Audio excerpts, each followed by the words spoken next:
Good morning, everyone. Welcome to the regular meeting of the County Board of Supervisors.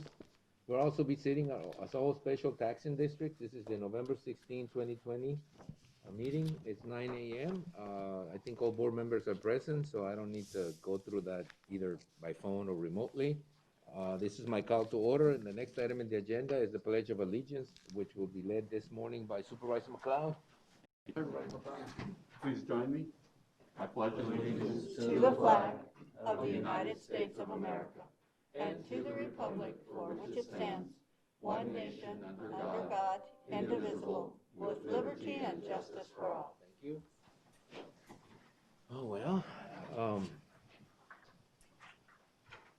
The next item in the agenda is call to the public. Call to the public is held for the public's benefit to allow individuals to address issues within the board's jurisdiction. Board members may not discuss items that are not specifically identified on the agenda. Therefore, pursuant to Arizona revised statutes, action taken as a result of public comment will be limited to directing staff to study the matter, responding to criticism, or scheduling the matter for further discussion and a decision at a future date. Anyone who's concerned about COVID-19 and does not want to be put in an open setting can submit an email to call to the public or call to the public statement at publiccomment@yumacountyaz.gov. These email forms of public comment will be accepted until 8 a.m. during the morning of the meeting. All public comments will be read aloud during the Yuma County Board of Supervisors meeting that starts at 9 a.m. Are there any emails? One. All right, just one. Please read it for the record. This is from William Blake. It says, "It has been brought to my attention by County Code Enforcement that my Washingtonia robusta trees have been deemed a fire hazard.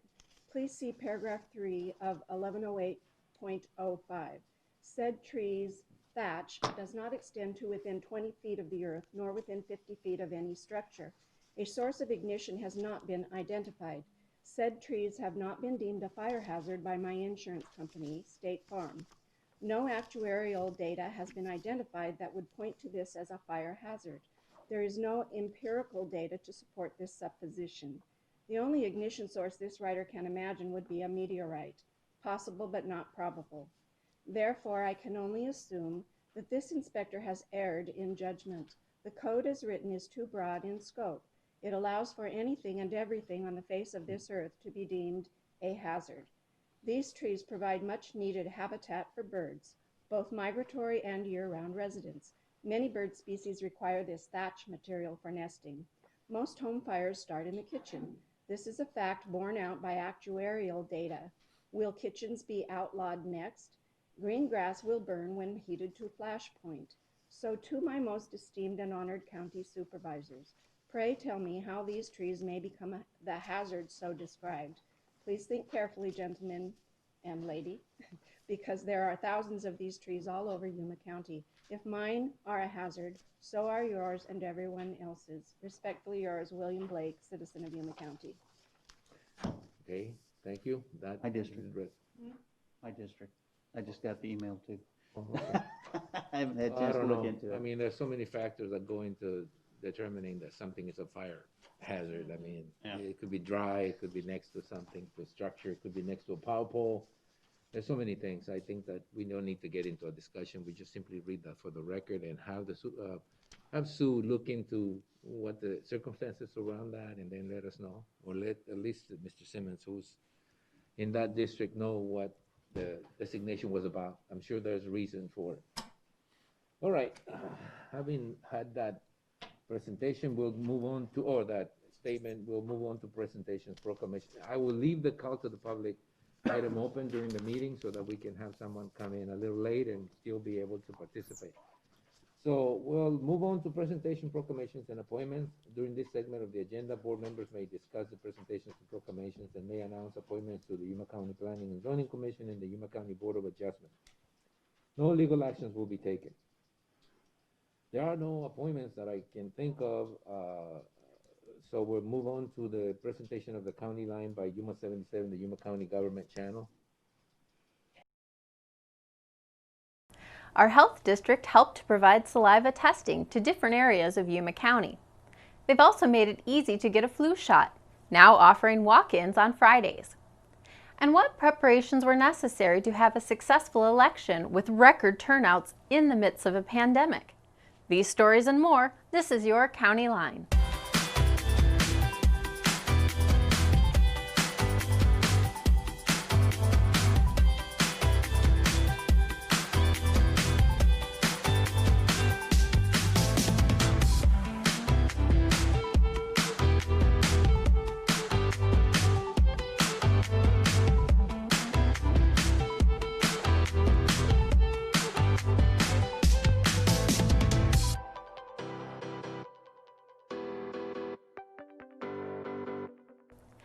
You may think that since the governor has allowed many businesses and organizations to begin opening, that maybe we don't need to worry about protocol.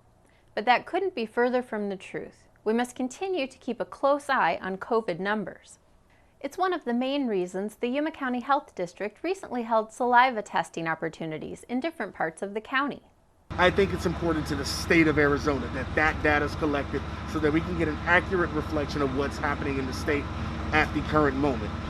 The County Health District teamed up with the Welton Library and Arizona National Guard to provide special saliva testing produced by the Biomedical Research Team at ASU. We are grounded in our community. We provide services to our community, so we're leveraging our technology, our staff, and our students to do that, to do the service to the state. Be sure to follow us on Facebook and Twitter, or you can sign up for all the latest news by visiting our COVID update page at yumacountyaz.gov. Important announcements and information straight to your email and mobile devices. Our latest announcement: flu shots at the Health District are now available on Fridays, 8 a.m. to noon without an appointment. You can walk in on Fridays. Health professionals are recommending flu shots this season, especially because of COVID. Many people who have never received a flu shot are doing so this year. Listening to what's going on in the public, and like I said, I don't hardly ever get sick. We are getting older, but we've been on a kind of a fitness regimen the last year and trying to do a better job of just being fit. And so, like I said, those combinations with understanding what Ms. Gomez is saying, understanding you got a brand new grandbaby and you got older people in the house that you're going to be around, and we just don't want to be the one that gets the flu and gets them sick. For most, getting a flu shot, it's an annual event. Some do not get one for different reasons, but considering the time we are in and thinking beyond ourselves, a flu shot certainly protects yourself and protects those around you. It also goes a long way maintaining our health care locally. So if you want to become part of the fight against flu in Yuma County, be sure to visit yumacountyaz.gov. You can arrange for an appointment for a flu shot Monday through Thursday, and walk-ins are available at the Health District on Fridays from 8 a.m. to noon. The presidential election just over 2 weeks ago gripped the nation as voters turned out in record numbers to cast a ballot. In Yuma County, most people chose to vote by early ballot and by using our vote center set up on Main Street. Conducting an election in the midst of a pandemic was no easy task for the Yuma County Recorder. Safety protocols had to be developed. New vote center locations had to be found to allow social distancing, along with reconfiguring others for the same reason. County Recorder and election staff, in addition to normal supplies, had to deliver additional protective equipment. We had to really reassess where we were with facilities, accommodating voters, promoting ballots in the mail for voters that have requested to vote by mail, and making sure that we gave accessibility options to voters, including additional drop boxes. The facilities used for vote centers had to be accommodated to ensure social distancing and handle any issues that may come up in that regard. And we have handled 3 countywide elections since the pandemic began, and it's just really changed the face of election administration overall. An unprecedented demand for early mail-in ballots, with more than 75,000 requested, additional temporary staff had to be hired and trained. A little-known fact about our hardworking elections office: usually it's staffed by 3 full-time personnel, but they trained nearly 145 poll workers for a countywide election in a matter of just a couple of months. We're grateful to all of these election workers who make this process move so well. I'm Elia Juarez, and this is your library update.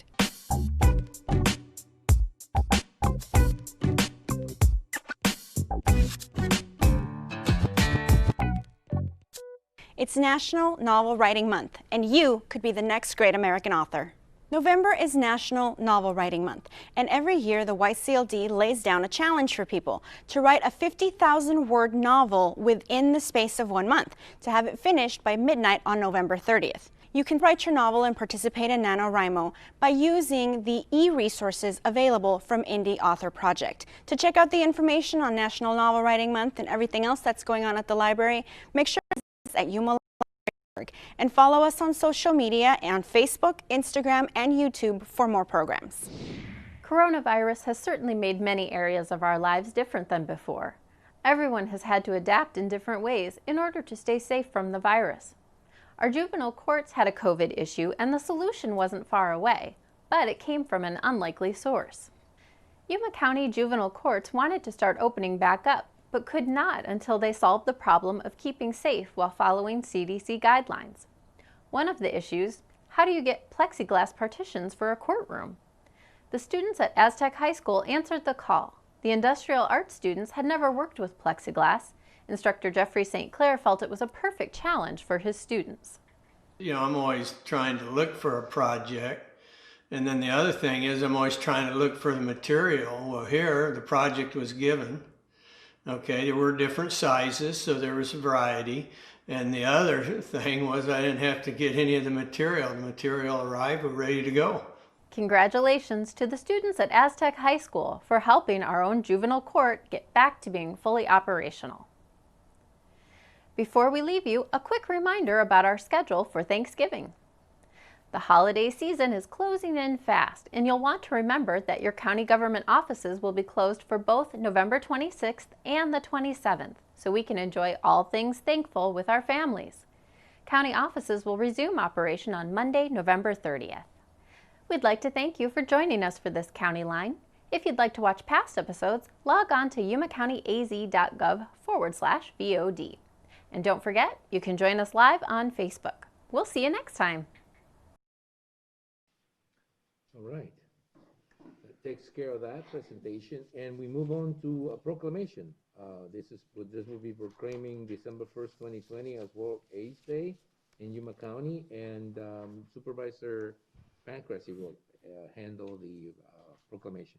Okay, thank you. Proclaiming December 1st, 2020 as World AIDS Day. Whereas the global spread of HIV infection and AIDS necessitates a worldwide effort to increase communication, education, action, and overall prevention to stop the spread of HIV and AIDS. And whereas the World Health Organization observes December 1st of each year as the World AIDS Day, a day to expand and strengthen the worldwide efforts to stop the spread of HIV and AIDS. And whereas for 2019, the United Nations AIDS report, the global HIV and AIDS statistics as follows. 38 million people globally are living with HIV. 1.7 million people became newly infected with HIV. 697,000 people died from AIDS-related illnesses. 75.7 million people have become infected with HIV since the start of the epidemic.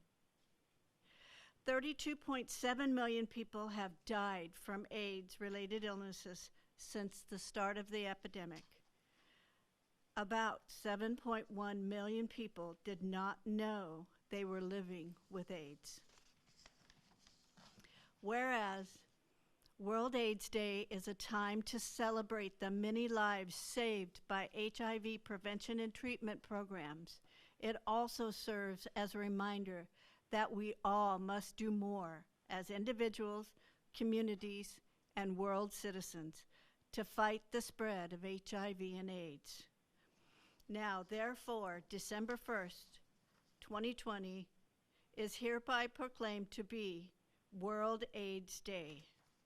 Yuma County, and urge the public to participate in activities to increase their awareness and understanding of HIV and AIDS as a global challenge and to join efforts to prevent the further spread of HIV and AIDS. I, therefore, Marco A. Tony Reyes, Chairman of the Yuma County Board of Supervisors, hereby proclaim the day of December 1st, 2020 to be World AIDS Day. Thank you. And I think we have the Health Director, Ms. Diana Gomez, and Maria Nunez, Deputy Health Director, that will receive the proclamation. Diana, Mrs. Gomez? Thank you. Let me introduce myself, Diana Gomez, Director of Public Especially Health. with that huge mask you got on. I do. And I'd like to welcome Martha Rodriguez, who's our HIV Program Coordinator, and I'll defer to her to say a few words. Good morning. Morning. So as Diana said, my name is Martha Rodriguez. I am the Program Coordinator for the HIV Prevention and Brown White Outpatient Services. So we want to thank you for always supporting us with this program.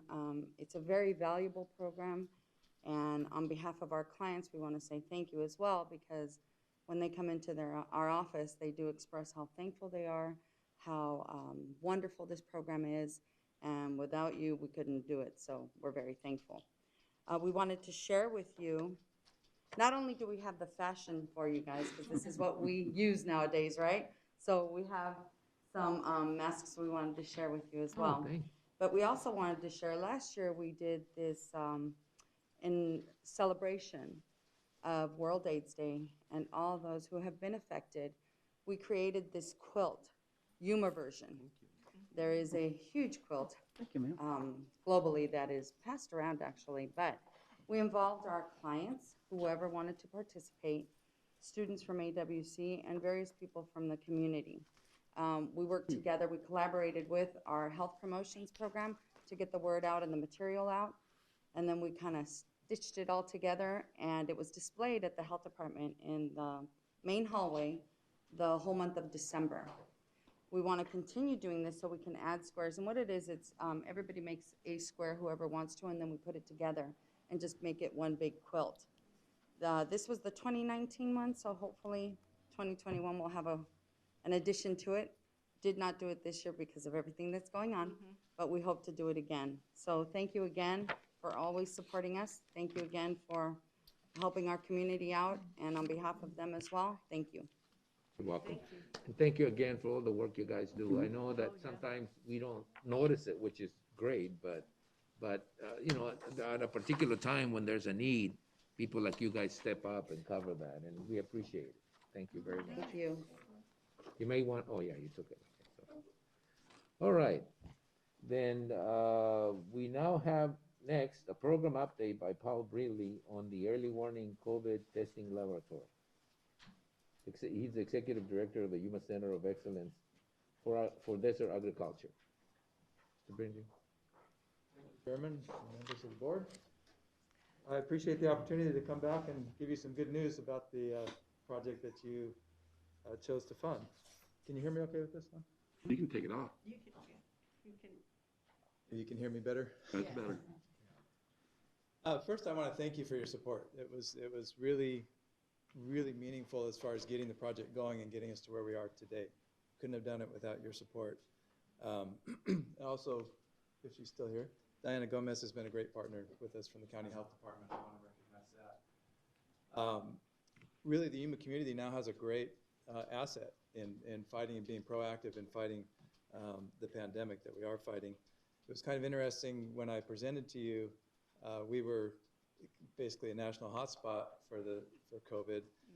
As we implemented the lab, we came down to almost nothing, and I remember thinking, shoot, nobody's going to be interested in using our service. But obviously that is changing again, so the having it here is timely. One other thing I didn't put in my slides because I forgot, it happened since we talked, but as we were setting it up and talking to people about utilizing the service, we were getting questions about, well, what kind of data does it provide, and you know, can we really act on it, and these kind of questions. Right at that time, you may have all seen it, this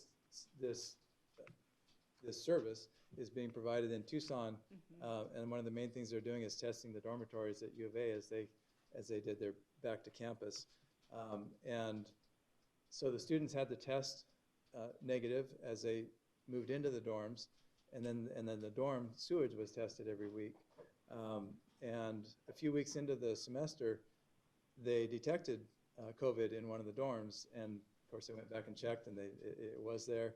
They decided to test all of the students, 311 students in the dorm, and they found 2 that were asymptomatic but positive, and they moved them to a quarantine dorm, and were able to prevent an outbreak that may have happened from those students not knowing they were sick but spreading it. So that made national news, and that made our story really easy to tell about the utility of this kind of service.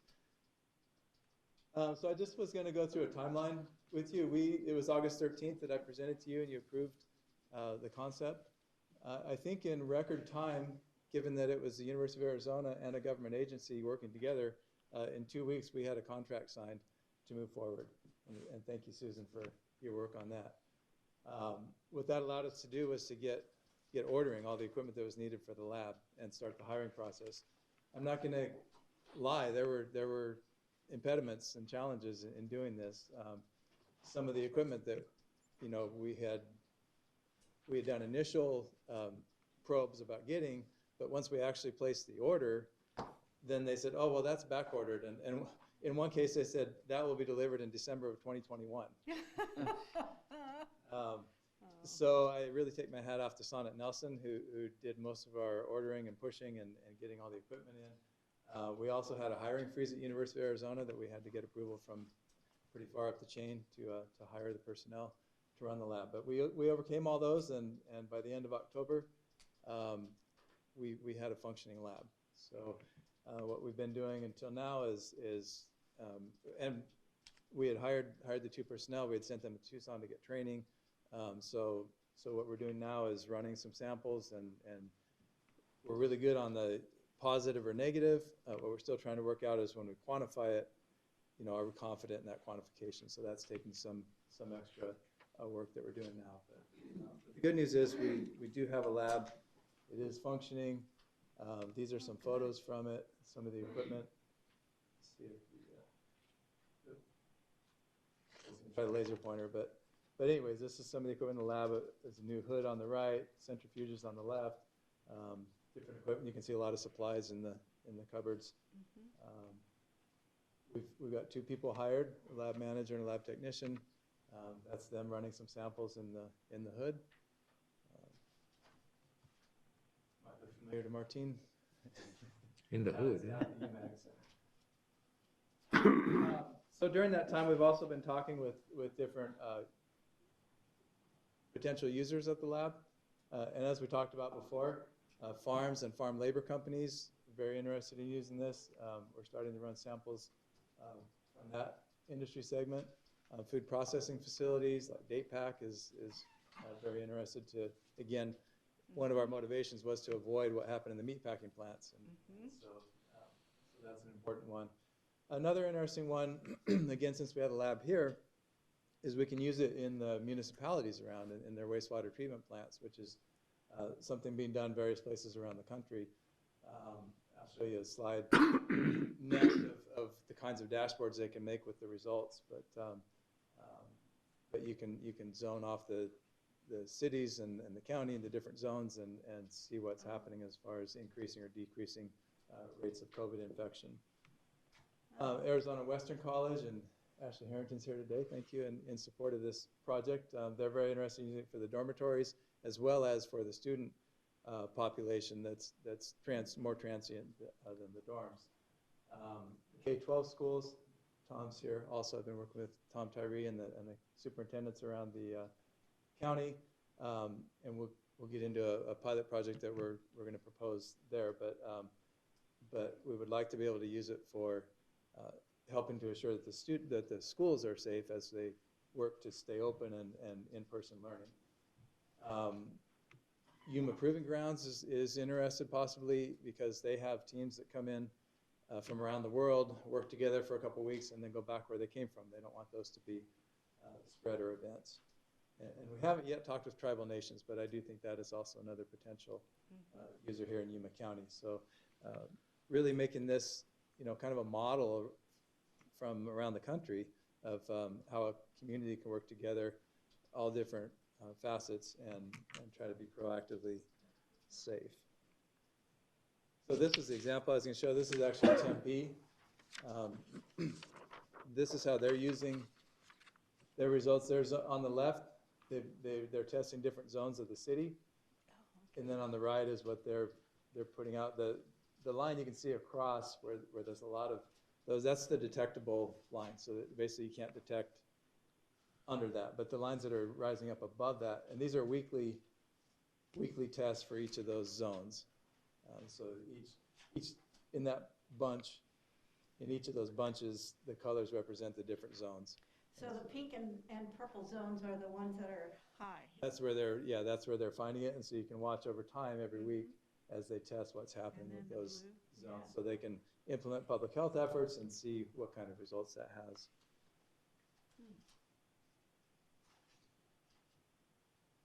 So I was told to be brief. That's my update on the lab. I'm certainly happy to answer any questions or comments on that. Again, thank you for your support on that. Can we hear from what they plan on doing? Who? Sure. We're getting there. Maybe There's an item in the agenda. Oh, there is, okay. That's kind of where he's going to go next, and then Got it. Okay. Yeah, I'll have them comment after the next part. So the next part, I wanted to propose a pilot project having to do with the schools. And then I'll go through that, and then, yeah, if they want to comment on their. Thank you. So we had a lot of interest from the schools, working with Tom and Ashley and Dr. Kaur and others. A lot of interest in helping with the, getting back to in-person learning in the schools and doing it safely. There's a difference between testing dormitories and testing schools. And the big difference is the students live in dormitories. They're there 24 hours a day. Students that come to school are there for part of the day, and frankly, we don't know if they poop at school. And that's the main way that this is detected in sewage.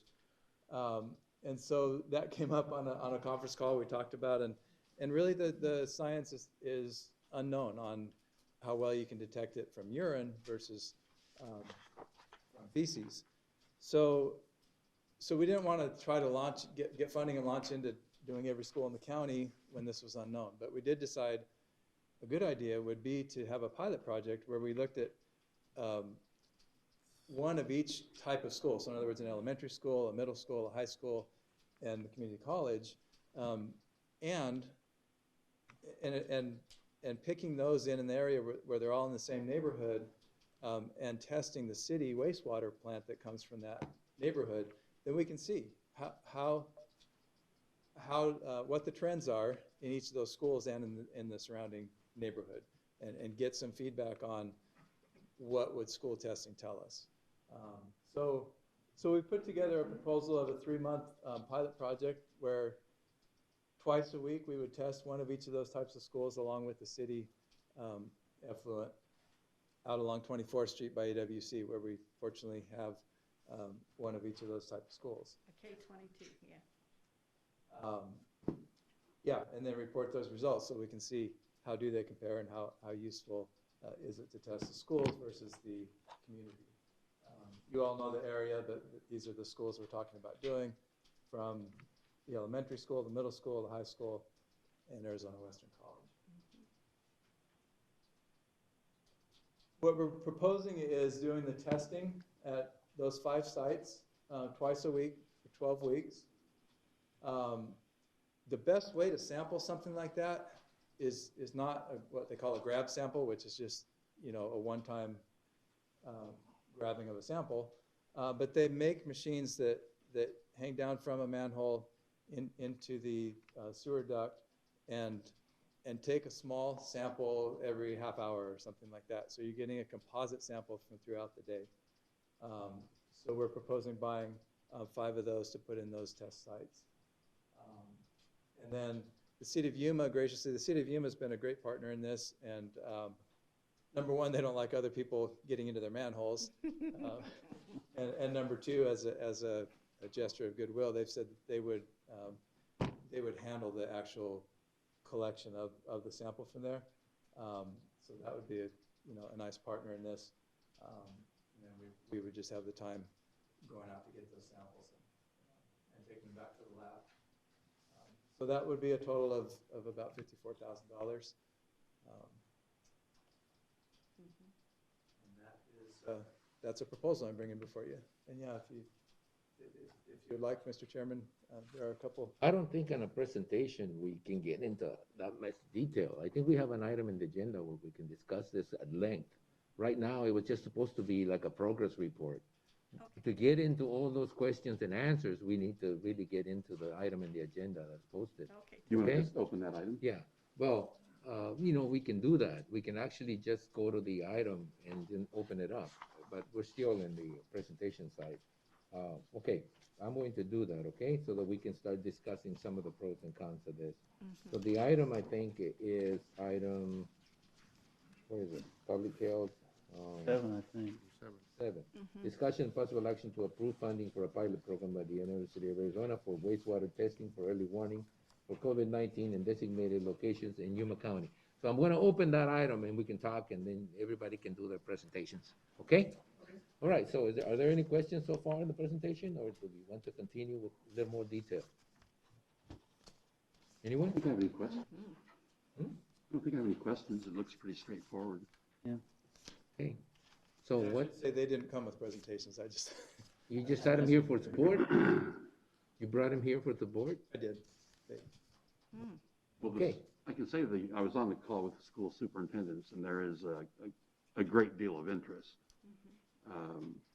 We really want to see how well this testing does to show the schools are, number one, safe, and then number two, if something is starting to happen, then action can be taken before you've got a much larger event.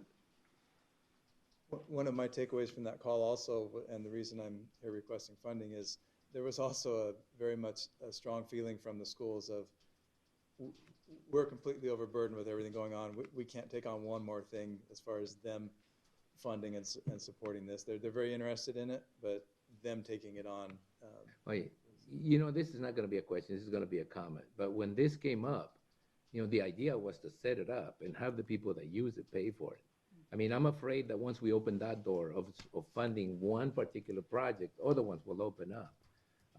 It's a concern to me. I mean, I didn't, and I wasn't thinking that we were going to be dealing with paying for the actual test. And that, I'm a little concerned about whether we can actually do that without running afoul of some sort of statute that says we can't pay for something for somebody else, which is the gift clause.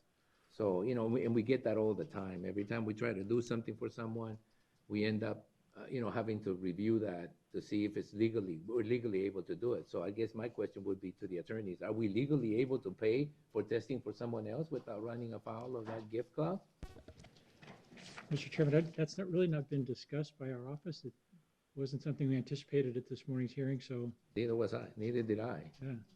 I mean, it's something we'll have to kick around and round table before we give you a legal opinion on that.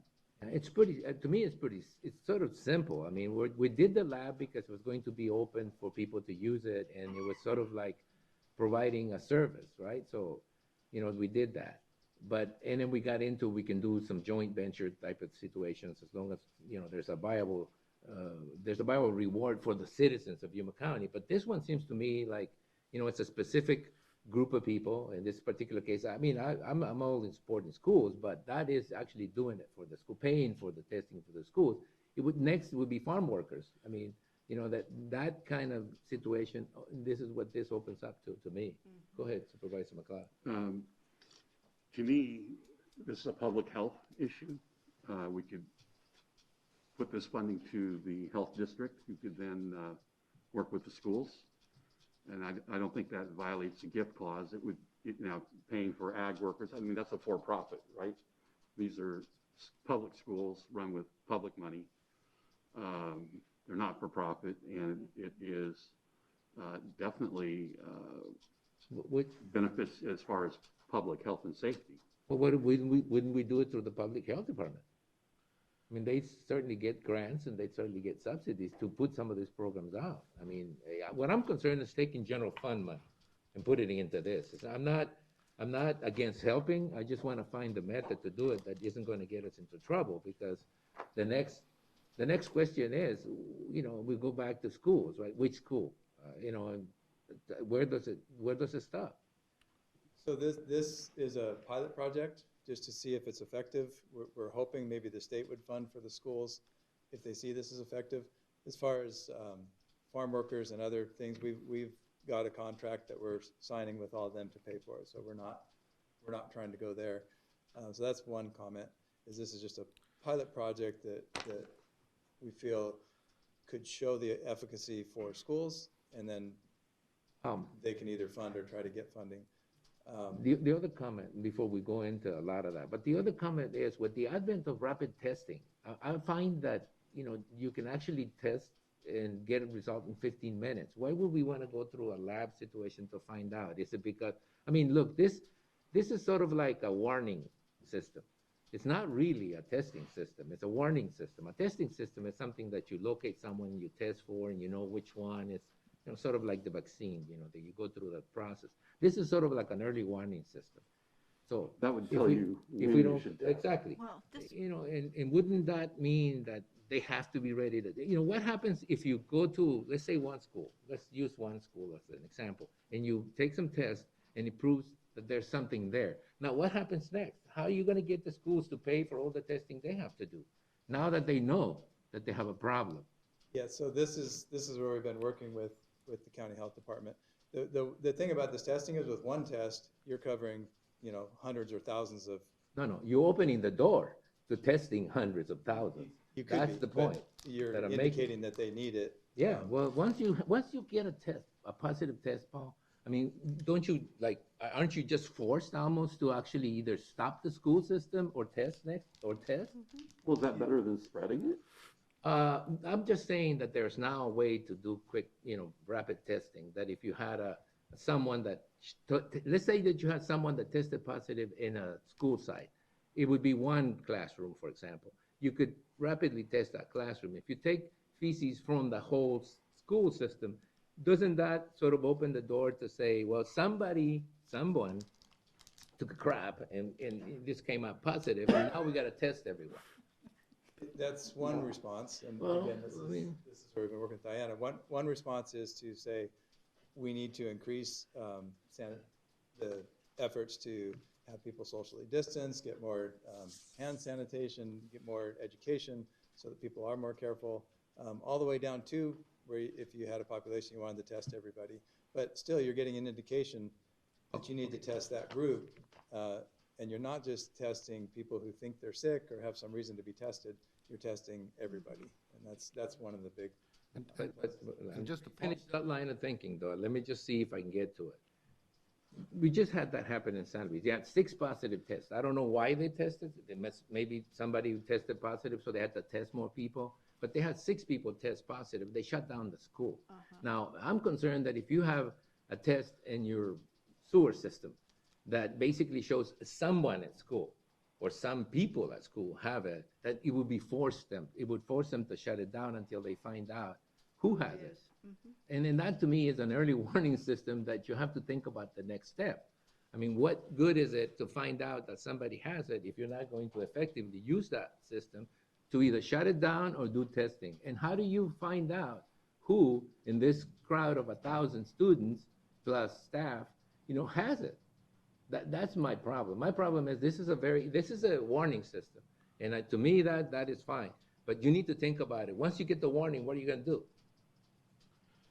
That's absolutely correct, and this is why we've been working with county health department, because there's no point in doing this if you don't respond somehow. Okay, good. So what's the response, Supervisor? Well, I think we got to remember it's a pilot program, and they're going to do it for 3 months. So they're going to be testing every 2 weeks. So that's how Twice a week. Twice a week, or you find out if someone is, or if there's a sample negative. Because I imagine when you talk about the manhole, it's for every school, each school separate. So they can isolate if there's a negative sample in one school. They can isolate from there, or isolate them and find out, get the testing, and this is better than having everybody tested, and they're not going to get tested every other week. So if they find a negative sample, it's better than having You mean to a positive test sample? or a positive sample that to yeah. get everybody tested. When you can isolate it to just one area. Yes. All right, well, we're talking about one area, we're talking about a school. Yeah. One One area that school. has and look, we have a positivity rate of 10%. The likelihood of 1 every 10 people, the likelihood of that being in the schools is there already. I mean, it's just, for us, it's just a matter of proving it. But I mean, I can tell you right now that if you have a 10% positivity rate and you have 1,000 people in that school, 1,000 kids plus staff, you're going to have a positive test somewhere. And my concern is once you do, what do you do next? And maybe that's a question we need to ask the health department. Okay, so if we do this twice a week, we do it in the whole system, the whole school system, and then you have positive tests in 3 of them. What's going to happen next? That would be the question. What does a school do if they test positive? Can you answer that? Can somebody answer that? And find out who the people are. What is the school gonna do if they all of a sudden they have a positive test in their sewer system? They'll- You can answer that? Yeah. I can go ahead. too. Oh, okay, hold on a minute. Supervisor McLeod and then Supervisor Pancrase. Maybe you have an answer. As I understand it, if you start seeing an increase in positive results, first thing you do is increase your efforts at social distancing, cleaning, increased hand washing to slow anything down. And if that continues to increase, then you're going to have to test everybody at that school. But it is, to me, it is far better to get a handle on it and a jump, because what this does is this testing finds it a week before symptoms and possibly the ability to spread occur. So this is an early warning system It's an early warning to let you know that something's coming up. Just because you see COVID in one school, you're not going to immediately just go shut down the school or test everybody. What they'll be looking for, if I'm right, Paul, would be an increase in the amount of positivity. Yeah, and at this point, it's really just research to see, does it correlate with what's happening in the community, so that they even know what it tells you. Well, look, I understand that on a dorm system because you have a localized place where there's only one, this group of people. But in a school system, you have staff, you have the people that cut the grass from the people. So you have teachers, you have students, you have visitors who might have used the toilet. I mean, for some reason, it could happen. I mean, I'm saying that happens very often, but you could have had somebody just visiting there, some visiting professor or something that used the toilet facilities.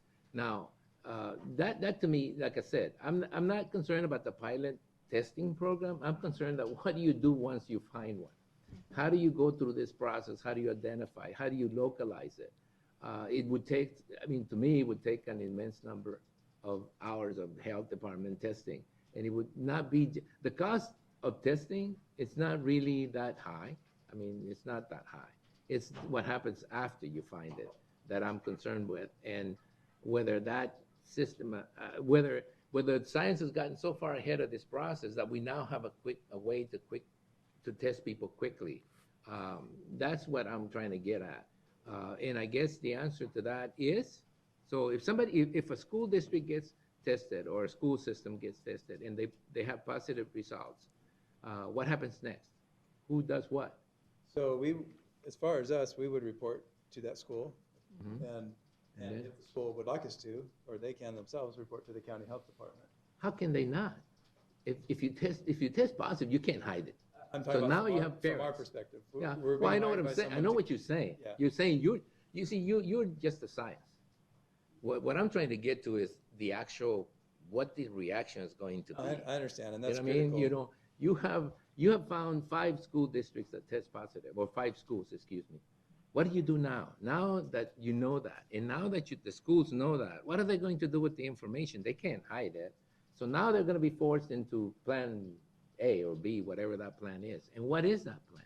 I think, and actually, maybe we can ask the schools to comment on that, or Right. the county health district, but I would think they would want to know something's coming, and something I forgot to mention that's somewhat tangential to this, but when we spoke with YRMC about what we're doing with the testing and asked them how would this be useful to them, the way it's useful to YRMC, we're not going to test their facility, obviously they have COVID there, right?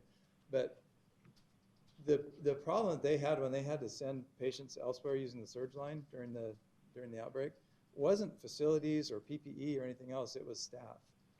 Not having enough staffing to handle the surge. And so they were very excited about it because they want to know what's coming.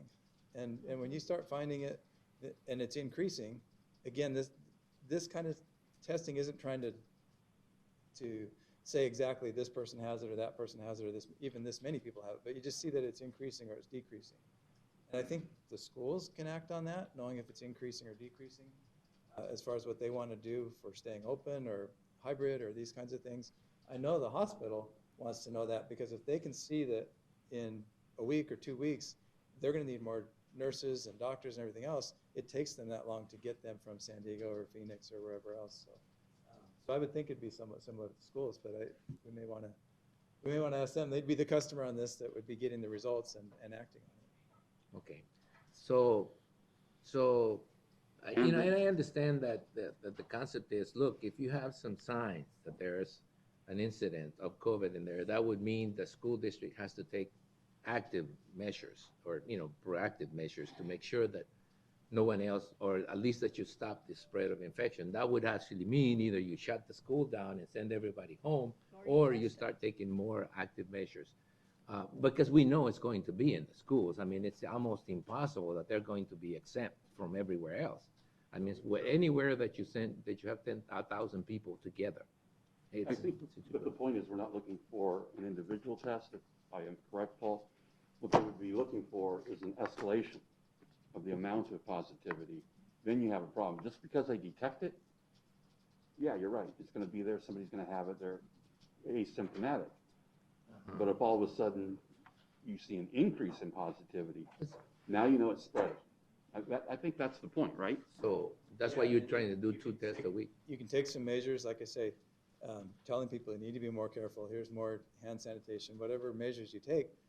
And if you're testing twice a week, you can see, okay, is that bringing it back down or is it going up? And so, yeah, the standard's not 0 and shut it down if you find something. We ran into the same thing with the farm crews. There's not really interest in saying, oh, if we find out that a farm crew has it, we need to quarantine the whole crew for 2 weeks.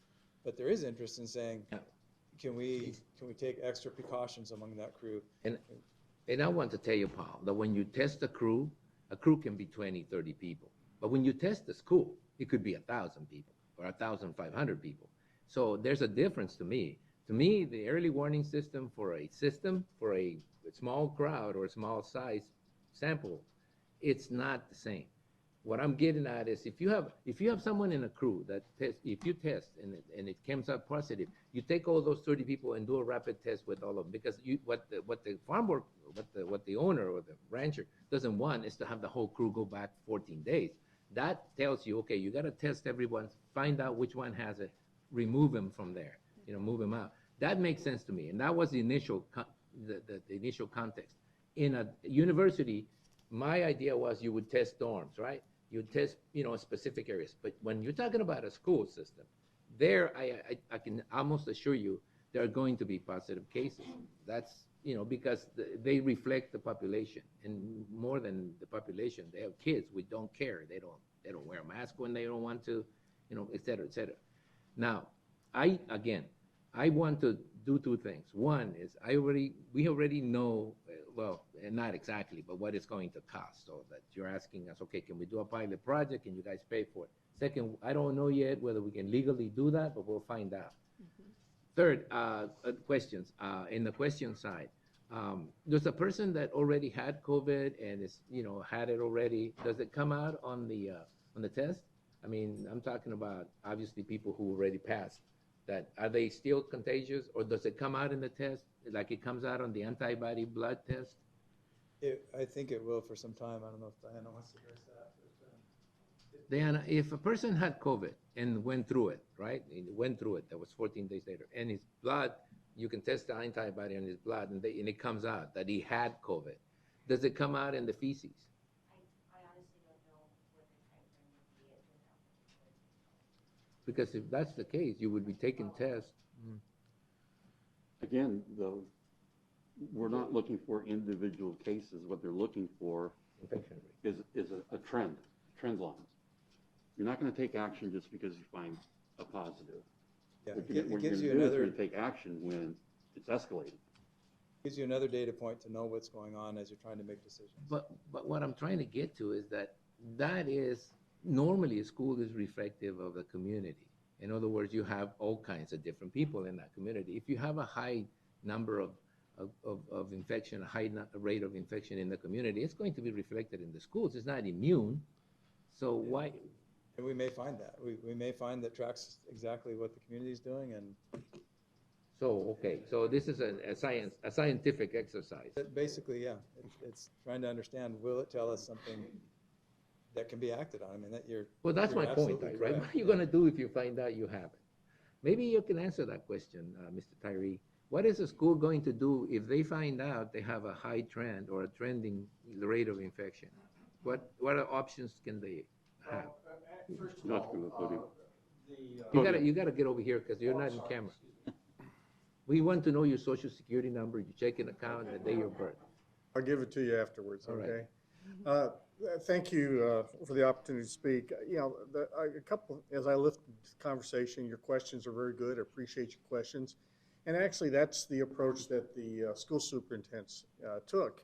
And I think one of the reasons that we actually proposed that we do this in a kind of a pilot fashion is simply because we thought it was important to get a good sample. And at the same time, what we wanted to do was make the best use of the taxpayers' money. And additionally, there was the prospect that maybe we might get some money from the governor's office as well. And we thought that maybe by having a sample schools do it, that we could make it more cost effective.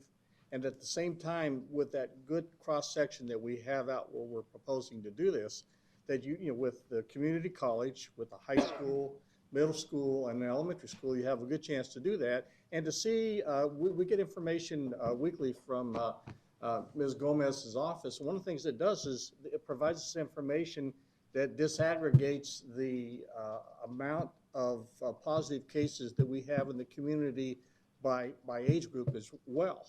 So I think one of the things that comes out of the discussion this morning is that this is a quote-unquote pilot project. And I think the idea is to look at this in a way to really learn something that may help us not only with these students, but with a community and a county as a whole, okay? And part of that is to determine the efficacy, as we said, of doing this. One of the things that we learned from the University of Arizona dormitory was this, is that if you do have an early warning system, and I think we can know in advance of about 10 to 14 days of the time that any student might be symptomatic. So one of the important aspects of this is that we can know something before it becomes you know, something that people become aware of, and by that point in time, if we've learned about it, then it could have spread to a lot more students within the school. The other thing is that, as I understand it, and I'm not the scientist in this group, but the other thing that I understand is this, is that from the samples themselves, they can tell you not only whether there's evidence of that it exists in a particular school, but it also can tell you at what level. So I don't know that that is an exact number, but for example, in the University of Arizona's case at their dormitory, I think what their early warning system showed in essence was that they had a very, very small sample. I think they had 3 students.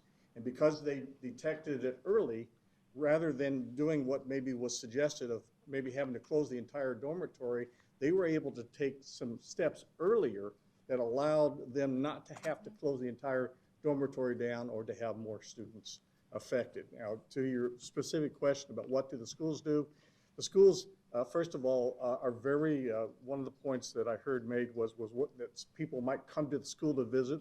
The schools, I won't tell you that they never have people come to the school, but they're very, very restrictive about letting people into the schools other than the students and staff, number one. Number two, if someone does come, they're very careful about where those people have access to it. And then they do some things with testing with temperature and things like that to see if there's any evidence of it. And they're warned that if you are showing any symptoms of illness whatsoever, don't come. Okay. The other thing is that And I have a son that's a middle school principal. If anybody has exposure, if there's any positive cases in the school, they do a very rigorous tracing system. They make personal calls to people. They do everything they can to determine who has come into contact with any student that may have been positive. But the idea, once again, is this, and I think this is one of the important elements of this, is that it can prevent you from having to close everything down. That's the point. That's important, based upon what you have. But, you know, once again, this is a pilot. It's a test, and we're going to find some things out.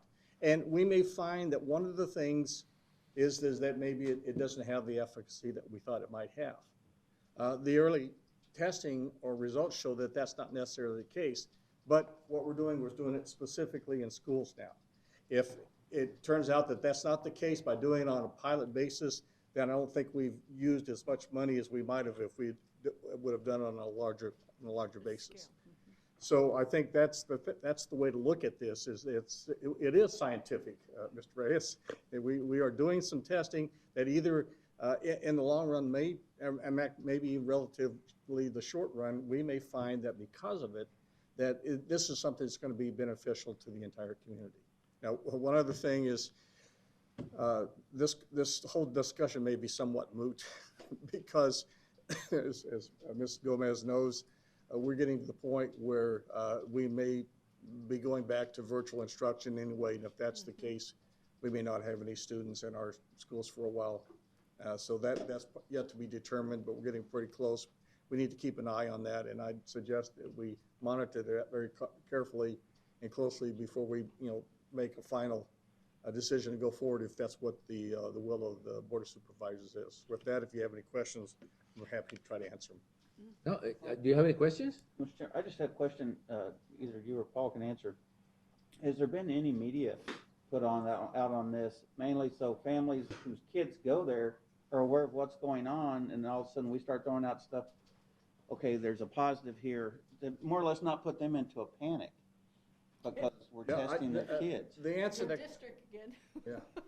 The answer to the question part is this, is that Mr. Brierly is going to be actually our today is at 12:30 is our monthly schools district superintendent's meeting. And Mr. Brierly and Ms. Gomez are both going to be at that meeting virtually. That's a virtual meeting.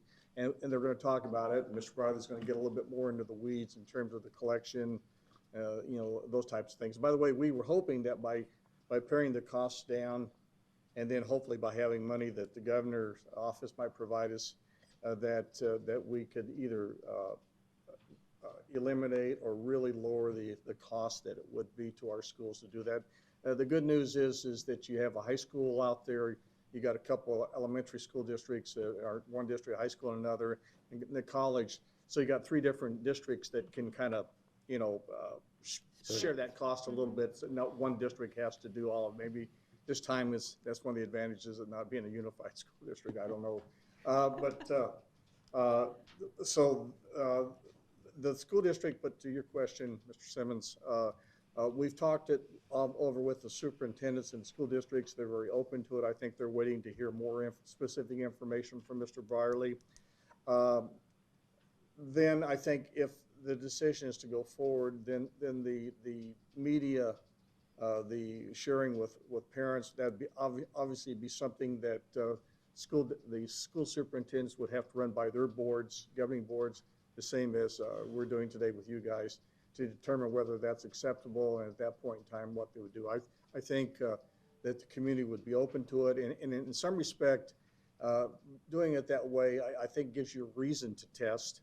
If you don't have that early warning system, some parents might feel that a test just by itself would be a little bit invasive. They may not want that, but one of the things we're going to have to do is make sure that any information that we receive from testing, that we're going to have to assure parents that it's very confidential and that we will treat it in the way that we're supposed to legally. I'm for it. I just want to make sure, families of these kids know what's going on and is aware of what's going through on the process. Well, I guess the final answer on that is that after the school districts have all the information and shared with them the same way that you're being shared today, that the governing boards will have to approve it, and I think the governing boards are gonna do a little dipsticking out to make sure that their districts will, will do it. But we, at this point in time, the superintendents of the high school district, the elementary school district, and Arizona Western College, at least administratively, are very open to it. I'm sure they'll carry through the process they need to take it through to make sure that everyone's okay with it. All right. That's a good answer, and I'm telling you, it's maybe the years that I've been here that I can tell you this, but the road to hell is paved with good intentions. I This is a understand. very good intention plan, but I'm not sure you can keep that confidential, for one. I mean, it's We have not to. it's not an initial test on an individual. School districts have, and then, look, I like to lead with science. I mean, let me just put it out there. And this is a science project, and it's fine. It's okay. It gives us more knowledge.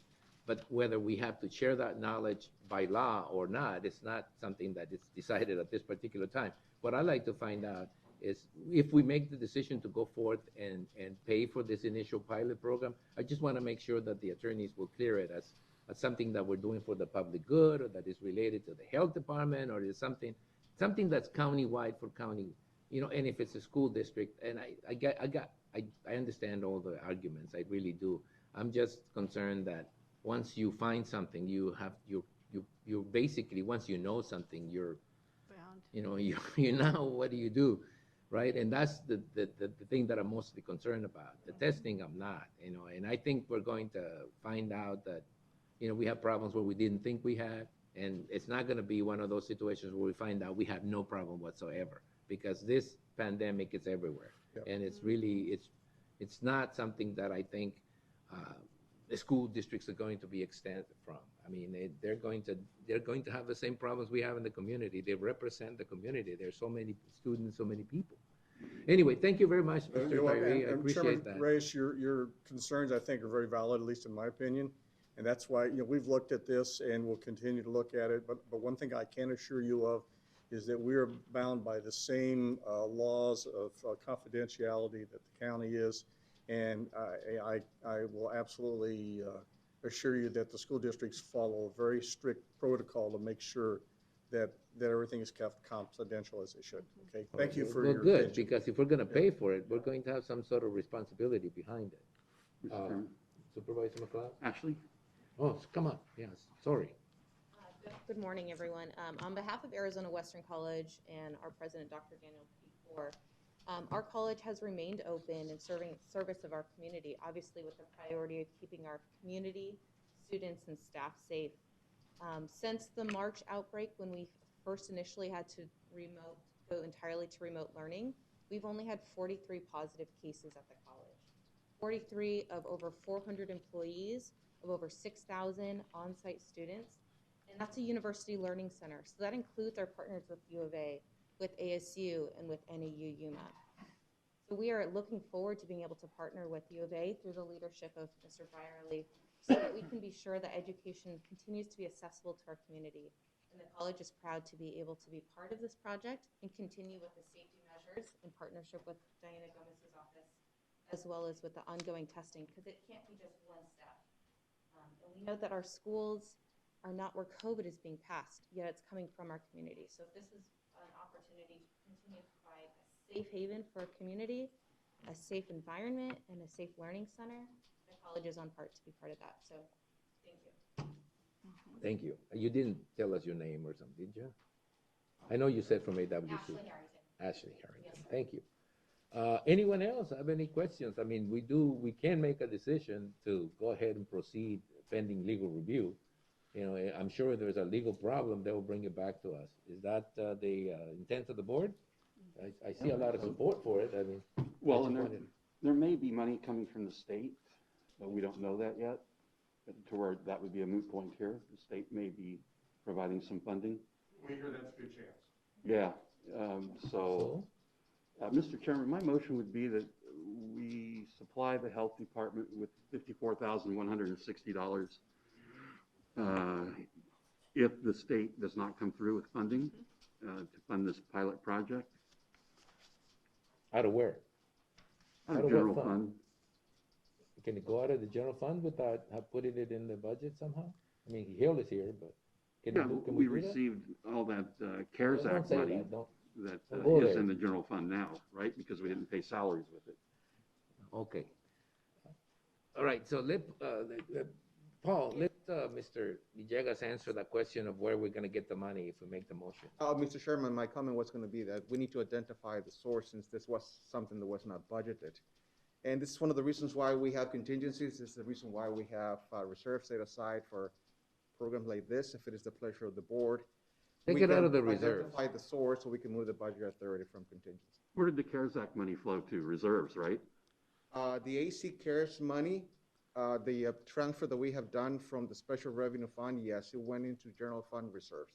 And that's where I would take this from. It isn't most To of make a that. motion to that effect so we can move it on.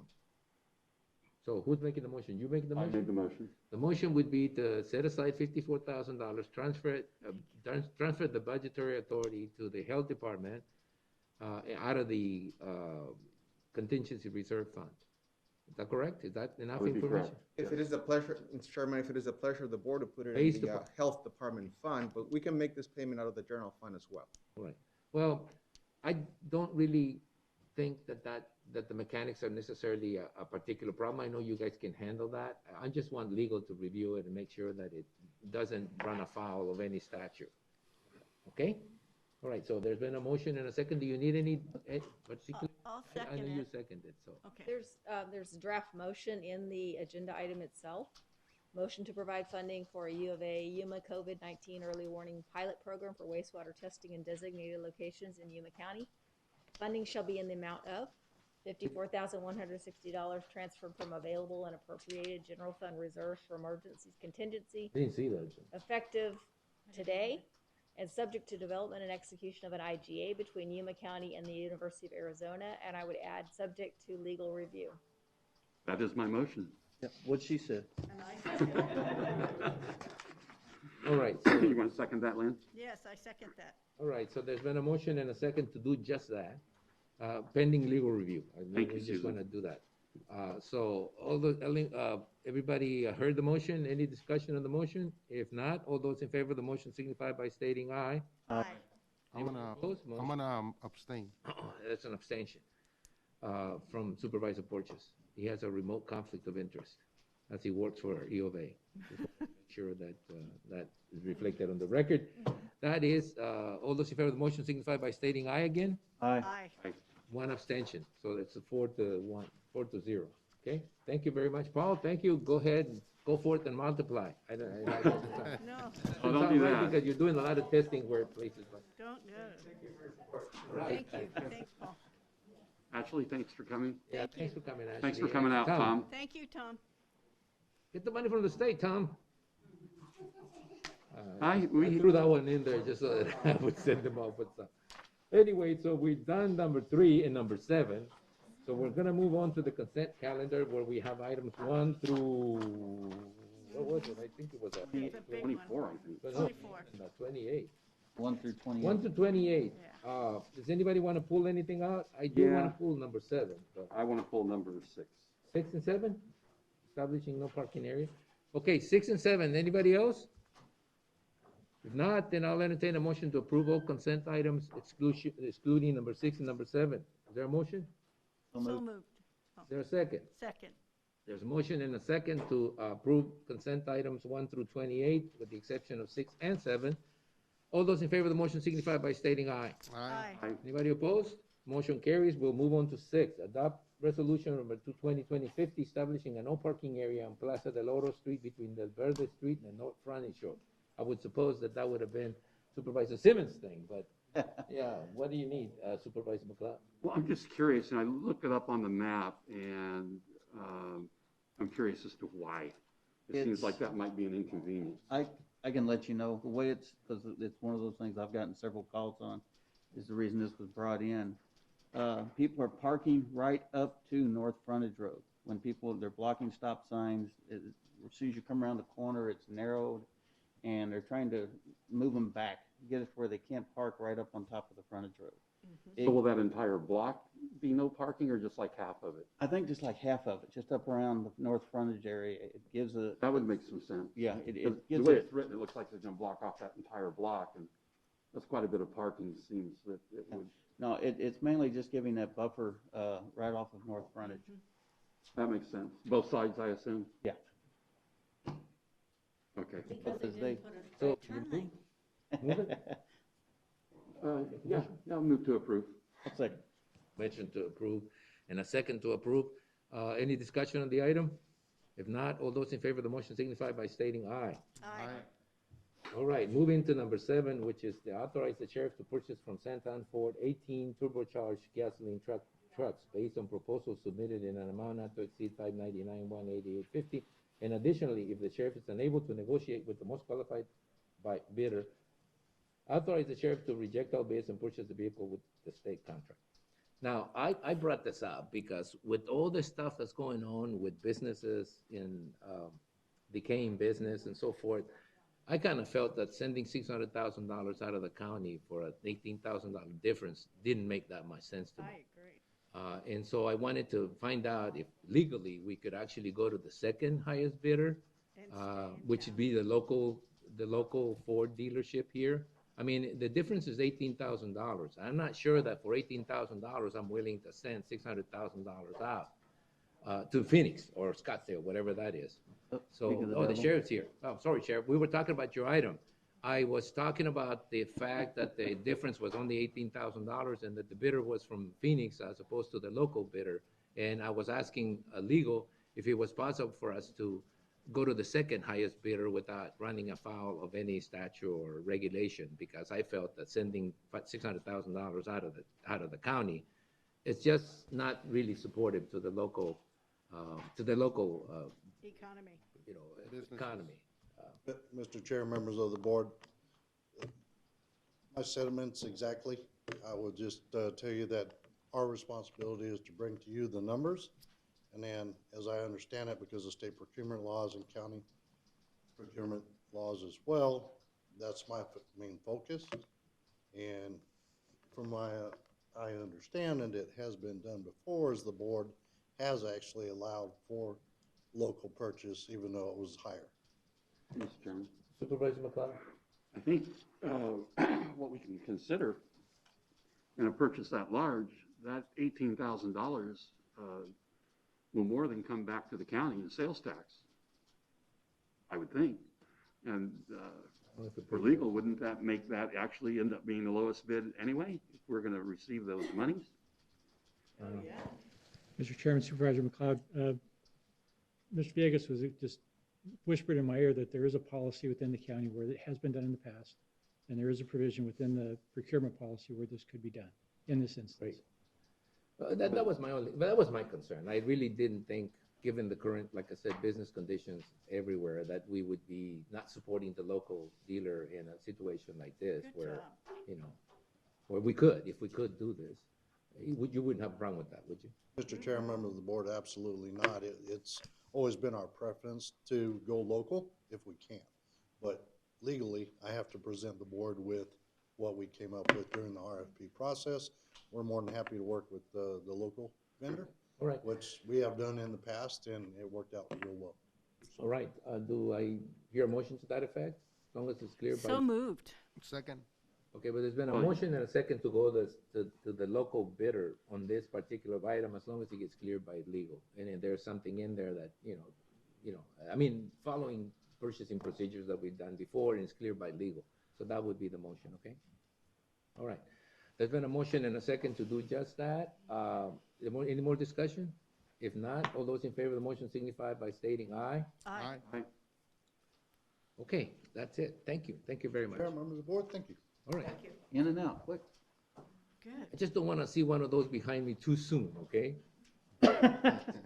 Take a little time in fixing them up. I'm gonna leave that one alone. I would leave that one alone. All right, so that takes care of item number 7. And we'll move on to item number consent, discussion and action items. The board will open each of the following items separately for discussion and action as appropriate. The first one is the County Administration Public Health Services Emergency Management discussion and possible action regarding COVID-19 updates and activities. Directors, Public Health Director Diana Gomez will come over and give us an update on how bad we're doing. Not just us. Good morning, Chairman Reyes, members of the board. Yes, so our numbers have been trending upward, and though we prepare for such things, we still would like to remind the public that there's still things we can do to start stemming the trend. And part of it is adhering to the mitigation guidelines that we've been talking about from the very beginning, which is the please stay home with your sick, please limit your gatherings, please, continue that heightened hand washing. Primarily stay home when you're sick. Just to give you some perspective, on Saturday, we reported 283 cases. On Sunday, we reported 126 new cases. And today, we're reporting 160. So the whole state of Arizona is increasing across the board. And certainly our situation here is in our particular county, we were really excited about the fact that we had, dropped down to the moderate level, which allowed us to expand capacity in some of our businesses. It allowed us to start continuing opening up, and it allowed us to start considering approval of events larger than 50, which we did. And we asked people, we asked for policies to be in place. We asked for, please help us comply. This is the way we move forward. This is the way we support our businesses. This is the way we support our schools. And so it's been challenging. It's been challenging, and so we've seen our cases go up. I understand that everybody is tired. I understand that, it's exhausting, but these are the things we need to do to keep moving forward. And so it's about moving forward together, not trying to overburden the healthcare system. This is typically when we start seeing our increase in flu and influenza as well. We don't have a COVID-19 vaccine yet, but we do have a flu vaccine. So if you haven't gotten your flu vaccine, please get that. There is a possibility of every year you see it in our community, you see the increase in flu cases, you see how it overwhelms our healthcare system. We have the possibility of having two things happening this fall or this winter, which is a surge in COVID cases as well as a surge in influenza cases, which is what we don't want to see. Again, it's about giving the healthcare system an ability to respond properly to the people that do have those complications, to the people that have the need for that extra care. People are still getting sick. We all have the same health issues before we had this pandemic, and so we just need to make sure that we allow our healthcare system the ability to respond appropriately. And so I'm just asking for everybody's collaboration. In the COVID vaccine front, you heard two vaccine manufacturers, Moderna and Pfizer, who both said that they're getting good results. Again, we don't have a clear timeline on when those will be available, but we have been working to prepare to receive the vaccine and distribute it. We have been working with our clinical partners to ensure that once we receive that vaccine, we can distribute it appropriately. In that first phase, we are likely looking at frontline workers. And then eventually, that scope will expand. We know that there was a new, from where we were in the beginning to where we are now, we know more about how to treat the disease. There's been more advances in that area, but it's still unpredictable. It's still new. We're still learning. There was a new antibody or vaccine treatment that was recently given emergency approval. Again, that's emergency approval. That's an antibody treatment for people that are not in the hospital. It's to prevent inpatient hospitalization, actually. It's available to, right now, children over the age of 12, anyone over the age of 12 that meets the criteria. It's an infusion of antibodies. Normally what happens is when you get a vaccine or you get sick, you develop antibodies. This is direct antibody therapy. Again, very early, very limited supply. So until we can have a cohesive arsenal of different therapies, we need to do what we have been doing so far, but we need to adhere to it. Businesses like bars, gyms, restaurants have a mask mandate. And although we have a city mandate and we have a county mandate, those mandates are in place because of an executive order. So that's a state mandate that allows them to operate. So when you go to a restaurant, the server everybody should be wearing masks. When you go to the gym, when you go to the movie theater. So if you're a patron and you want to support these places, please wear your mask. It's very difficult for people to have to remind everybody to please put on your mask, please put it over your nose. So I'm doing it because this is how we support those businesses. That's why those businesses are allowed to operate under that executive order. That is the mandate, that they wear the mask, that they limit occupancy, that they spread out the seating. So if you have seating that is blocked off, it's blocked off. I realize it might be inconvenient, but that's what's allowing that place to operate that way. If they ask you to put on your, please don't make them ask you to put their mask over your face or over your nose. That is what's allowing them to operate. It's allowing them to move forward, and it's, so please. And we need to ask the restaurants to recognize that for them to stay open, they need to keep track of that situation. I'm in San Luis, but last night I went out for something, and I went by a restaurant in San Luis. I'm not going to mention the name, but there were tables. They put tables together so that there was like 10 people together. They didn't look like they were eating much, and there was a bunch of those tables. So businesses also need to be aware that they have a responsibility also to make sure that this stays safe, because if it doesn't, then what we're looking at, as a matter of fact, my comment about your comment saying, if you're sick, don't go out. My comment would be, don't go out unless you have to. This is not the time to be out because you don't feel sick. I mean, people don't necessarily feel sick and have the virus and can spread it to somebody else. I don't want to get to a point, and I don't think any one of us wants to get to a point where we limit people's freedom of movement, but we are asking people, please, if you don't have to go out, don't go out. I mean, you don't know if you have it. Sometimes you don't feel like you have it, but you may have it. And on top of that, when you go out, you expose yourself anyway, and therefore expose your family. I mean, we're coming up on Thanksgiving. We got a lot of stuff that's going on right now. I was asked to do a spot, which I've got the what do you call this? The Script. Yeah. But the fact is, we just had a parade. I keep asking people, how can you be serious about not putting people at risk, and then you have a parade, where you put not only the participants of the parade at risk, but you line up all kinds of people on the sides. That doesn't make any sense to me. But then again, it makes sense. I mean, I understand personal freedom, but I'm getting a little frustrated that people do not understand that this is a community-wide situation where everybody plays a part. And we need to reaffirm that. It's not just about don't go out if you feel sick. It's about don't go out if you don't have to. This is the time.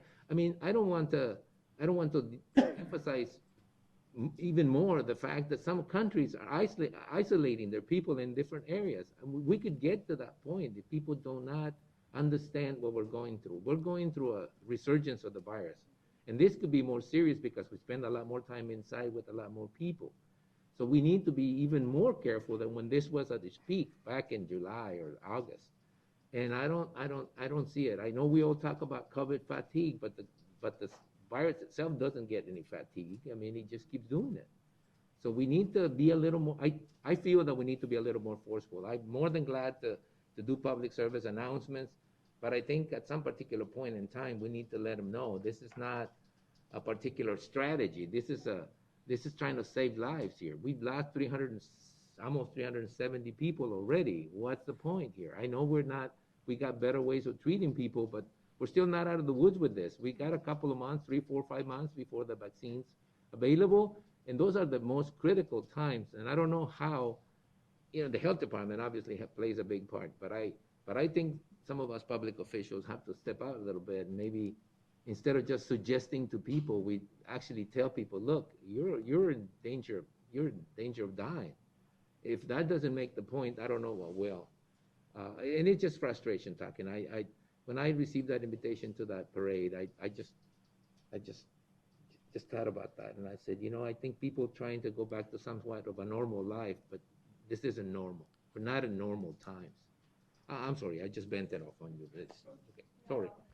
And it was the intent to start moving forward with those mitigation guidelines, to start saying we want to, those restaurants, those places are allowed to open up. Some events can happen, but if everybody's not in it, if there's not broad compliance, it doesn't work. And that's where we're at right now. We have trended back in October, I want to say October 18th, we were looking at 11% positivity. The week after, the week of Halloween, October 25th, right before, we were trending at 15. The week after, we went up to 18. And this last week, November 8th, that just ended, we were at 20%. That's weekly positivity. And those are the numbers. So I've come up here and I've advocated for schools. We've worked really hard to keep schools open. We've worked really hard with them to identify appropriate mitigation plans to figure out how we can assist them. We gave them PPE. The schools have done an awesome job. They're being very cautious. They're sending kids home that are, that show any symptoms, just to err on the side of caution. But we can't do it. The schools can't do it alone. We can't do it alone. My staff is happy to contact trace. We're happy to continue to provide PPE, to continue to advocate. But we can't do it alone. And so we want to move forward.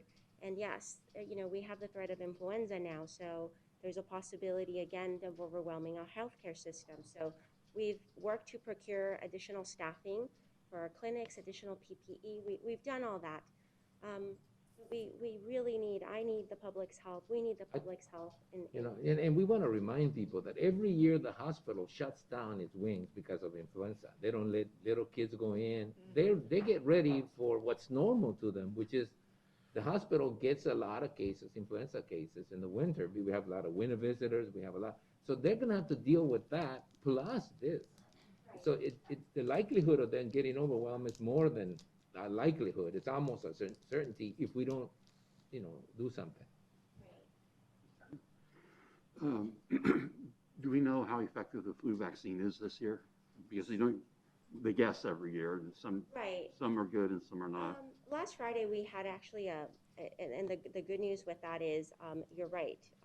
It's an estimate that the day before. We haven't had a big influx of cases yet.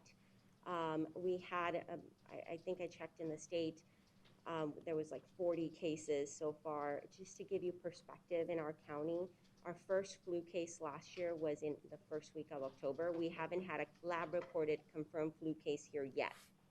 We've given out thousands of doses of flu vaccine. Part of the credit should go to the fact that we're all practicing increased hygiene, social distancing, and mask wearing. So I want to be, factual about acknowledging that as well. So we haven't seen that increase in cases yet. And it's hard to tell right now if it's a combination of the effectiveness of the vaccine and the increased mitigation factors. But if that is an early indication and we actually continue to do that, then we have coverage on both fronts. We have the perceived immunity that's granted through the vaccine, plus the heightened mitigation processes that we have, like the mask wearing, that will prevent the spread of influenza. And really, that is key moving forward, because what's happening, I believe the hospital just instituted their visitor restrictions again. Mm-hmm. When you're in the hospital and you really need to see, your family, that's an important part. And that's also critical to nursing facilities and assisted living facilities, and they have to respond similarly. When you start seeing cases like that increase by the rules that they have in place, by the mitigation plans, and in many cases by state rules, they have to implement restrictions as well. And people in nursing facilities and assisted living facilities had no access to visitors starting in early March. And when we moved to substantial, had the opportunity to reopen those doors to their loved ones so that they could be seen again and visited and have that companionship that most of us enjoy because we're not there. So that is the impact. When we see those numbers increase, and we don't adhere to those mitigation practices and the numbers increase, that's who it impacts. It impacts the nursing, the assisted living facilities, it impacts the hospitals, and it impacts our schools. And yes, it impacts all of us. And our sincerest condolences again to everybody that has lost a loved one. And you see the numbers of deaths we've had, but you don't see the numbers of people. You see the numbers of infection, but we don't have an accurate measure to report the people that have lingering effects. Mm-hmm. And which is why we don't report that recovered number, because recovery looks different. We have people that have mild, moderate symptoms that recover fairly quickly. And then we have people that have lingering effects for weeks or months. And again, this virus isn't going away anytime soon. So moving forward, it's about staying the course. Um, it's about being in it all together. It is, because my actions, what I do today will have an impact on somebody else. And so reframing that in a way that's meaningful. Okay. I just, I got a comment.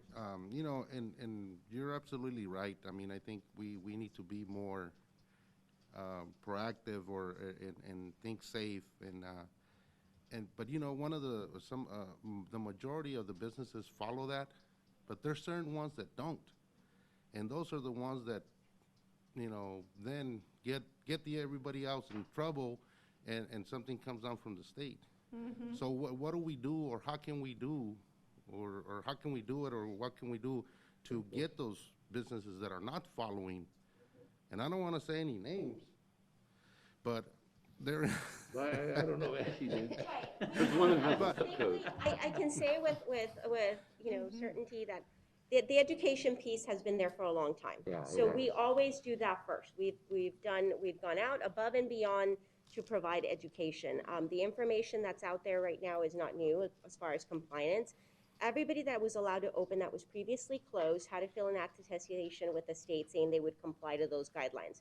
We visited some of those places to remind them, because as you say, that's the minority. The majority of the people follow the rules, and that deviates resources, to your point, from other places, because you have to go out and remind them again. So then comes in the enforcement piece, and the enforcement at that point, because their executive orders, falls down to law enforcement.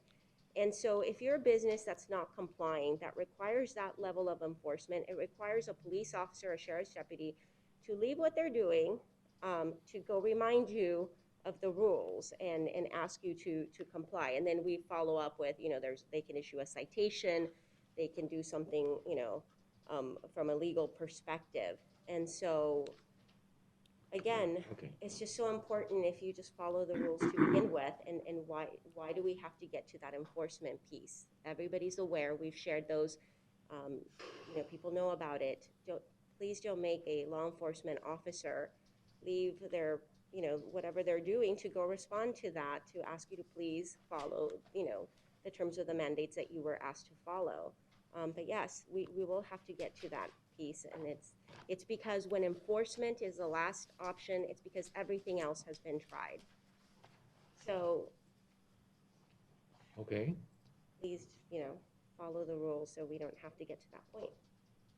All right. Any comments? And again, we wanna. I do personally, and I think everyone here wants to commend you that, you know, and although there are some problems out in the community, it really feels great to have someone like you handling most of them stuff, because I know you do a lot of that stuff, and I think we don't. I mean, if we're all fatigued from this, I mean, we should understand just how difficult it is for the health department not to get, you know, to a point where they're starting to see the tide and they're trying to stop it with the bucket, and you know, it doesn't seem to be working sometimes. So don't get frustrated. We can't allow ourselves to get fatigued with COVID. You know, this is an ongoing fight, and we need to find the strength, and so we get it from you. So don't just, you know, falter there. You just keep at it. It's a fight that we will win eventually. We will get through this together. One more question. Any word on that? Are we going to get any more rapid testings? Yes, we have gotten more rapid testing, and so what we're doing is we're working with the schools to make sure that you have to have a CLIA waiver to be able to use those. We had some rapid tests that we've already deployed. Particularly, our first priority was the nursing facilities and some of those skilled facilities where we have our most vulnerable residents. Our next focus is going to be the schools. And the question was last week was posed about rapid testing in the community. Regional Center for Border Health did confirm that they're offering rapid testing, and we're working with different providers to make sure we can expand that capacity. So, but from our perspective, we're making sure that those rapid tests also get out to those facilities so they can test their staff. Supervisor Pancrase. Diana, what about our staff? I mean, our countywide staff. What's the what's the procedure for them to get tested? How do they go about if they suspect they've been exposed or, you know? So there's a mechanism in place that has been working really well. They work with our human resources department who works with us, and we coordinate testing. Either it's we do the testing or we coordinate with somebody else to do the testing, and then we follow the mitigation guidelines, whether it requires isolation or you know, the proper guidelines of what they need to do if they do in fact test positive. And it's a reminder for people also that the rapid test, or any test for that matter, is a snapshot in a moment in time. And so you may test positive today, and because you have enough viral load in your system, and so that the test catches it. Things like rapid tests are more responsive if you already have symptoms and you have a higher viral load that you're showing symptoms. But regular tests, if you were recently exposed, it normally takes anywhere between 2 to 5 days. So if you get exposed today and you believe you had an exposure and you get tested tomorrow, it's not going to show. And so don't get a false sense of, you know, security thinking, well, I got exposed, you know, 15 minutes ago, 20 minutes ago, I'm going to go run down this afternoon. That wouldn't be accurate. And Mr. Chair and Diana, so do our folks use the rapid test, the 15-minute one that I did not long ago? Yeah, our staff has access to both. Our staff has access to the standard PCR testing. They have access to the rapid testing, and we've been providing that not just to our staff, we've been providing that to law enforcement personnel, and we've been providing that to teachers, again, in an effort to help keep our schools open. So, yes. Do you go out to, Mr. Chair, Diana, do you go out to the schools, or do you, or do they come to you? People come to us. Part of that, again, is we have limited staffing. So our staff is doing contact tracing, we're testing, we're following up with people, we're providing that guidance over the phone. So we schedule those appointments and they come to us. And Mr. Chair and Diana, are we still using U of A students, or? Yes, we still have U of A students that are doing contact tracing. We're also working with the Arizona Department of Health Services to help with contact tracing. So we're prepared in that sense. We're prepared for testing. We're prepared for contact tracing. It's just all those now. It's just the increase in positivity impacts everybody else in the community's ability to. So we will continue to shore up our response. We will continue to build up our response to meet the need. It's just I'm sure everybody's wish that we don't have to go there and that we see those numbers trending down. Because in addition to increasing testing and in addition to increasing contact tracing ability, it means instituting additional, mitigation factors like scaling back capacity in restaurants, or maybe going back to, reducing the ability to have some of these, events, or not having these events, which none of us want to see. It's important for us to, when we're at work or wherever we're at school, to feel safe. There's a whole behavioral health component to that. And by asking for help with complying with these measures, that's what we're trying to advocate for. We're trying to advocate for a way to move forward, but do so safely. Do it safely, so when you're at your school, you feel safe. When you're at your workplace, you feel safe. When you're visiting that restaurant, you feel safe. And so everybody in those industries is working hard to make sure that happens. And so we as a community need to work together, because that's the only way we're going to go forward. I mean, we responded to the surge in March. We planned, we distributed PPE, we did all that stuff. We will continue to do all that stuff. So I know I sound kind of wary when I'm up here, but that's the fight, and we're prepared for that fight, and we'll respond, and we will rise to the occasion. But it's heartbreaking every time I see, a death. Those are numbers. Those are people. And having to work with parents who call and say, I'm scared that the school's going to close down because my child actually benefits from that one-on-one instruction, is heartbreaking. And so it's all those stories that we hear every day that are heartbreaking. And so when we ask for help about complying with these measures, we're advocating for all those people. We're advocating for the person in the nursing home. We're advocating for that loved one that is glad that they're now able to visit because our positivity dropped down. For that parent that's like, I'm glad my son or daughter is back in school. That's who we're doing it for. In other words, wear your mask and wash your hands. Hello? Yes. Don't leave home unless you have to. Now, I want to segue right away into that feral cat situation because, that way I can get you out of here because otherwise we're going to be, having you wait. Can I get a quick question?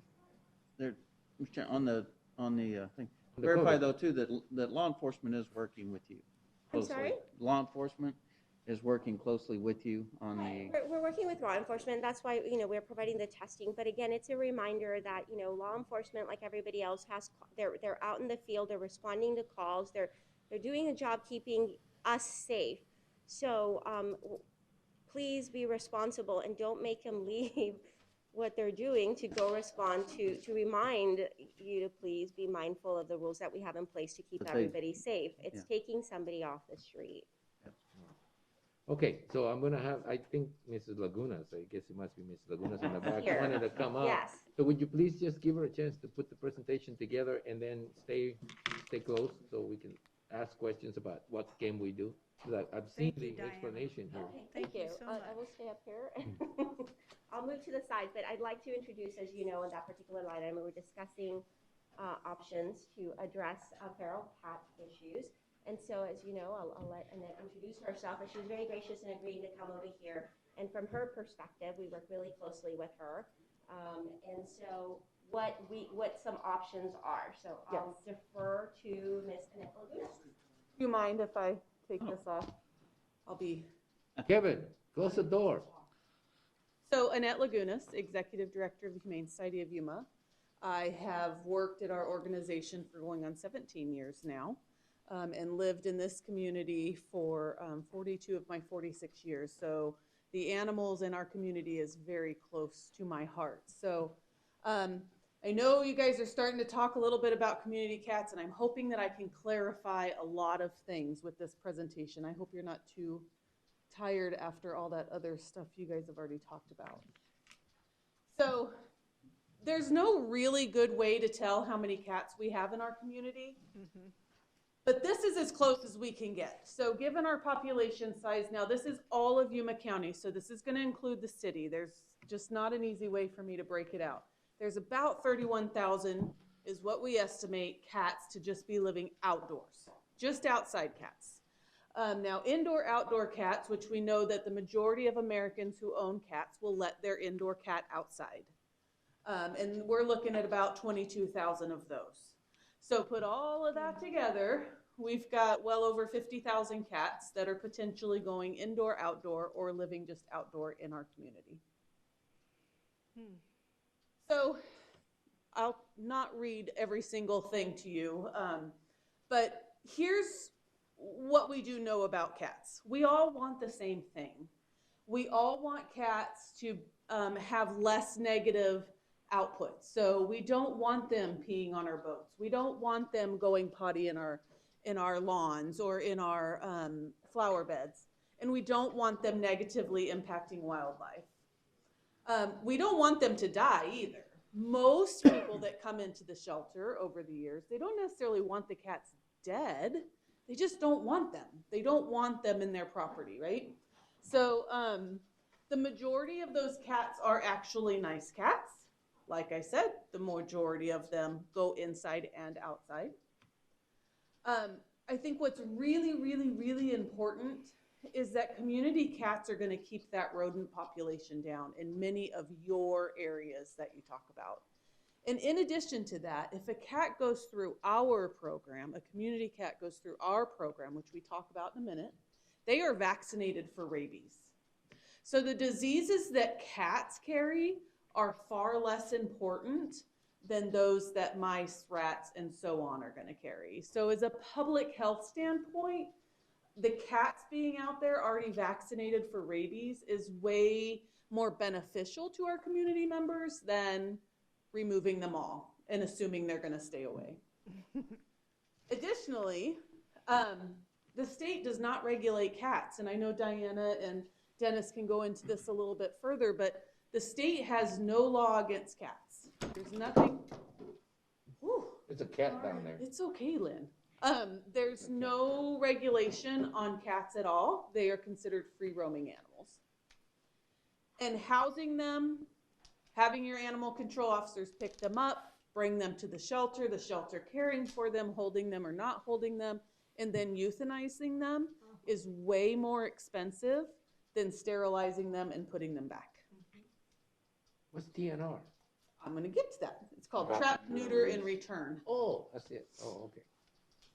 So we know that the solution is not to kill them.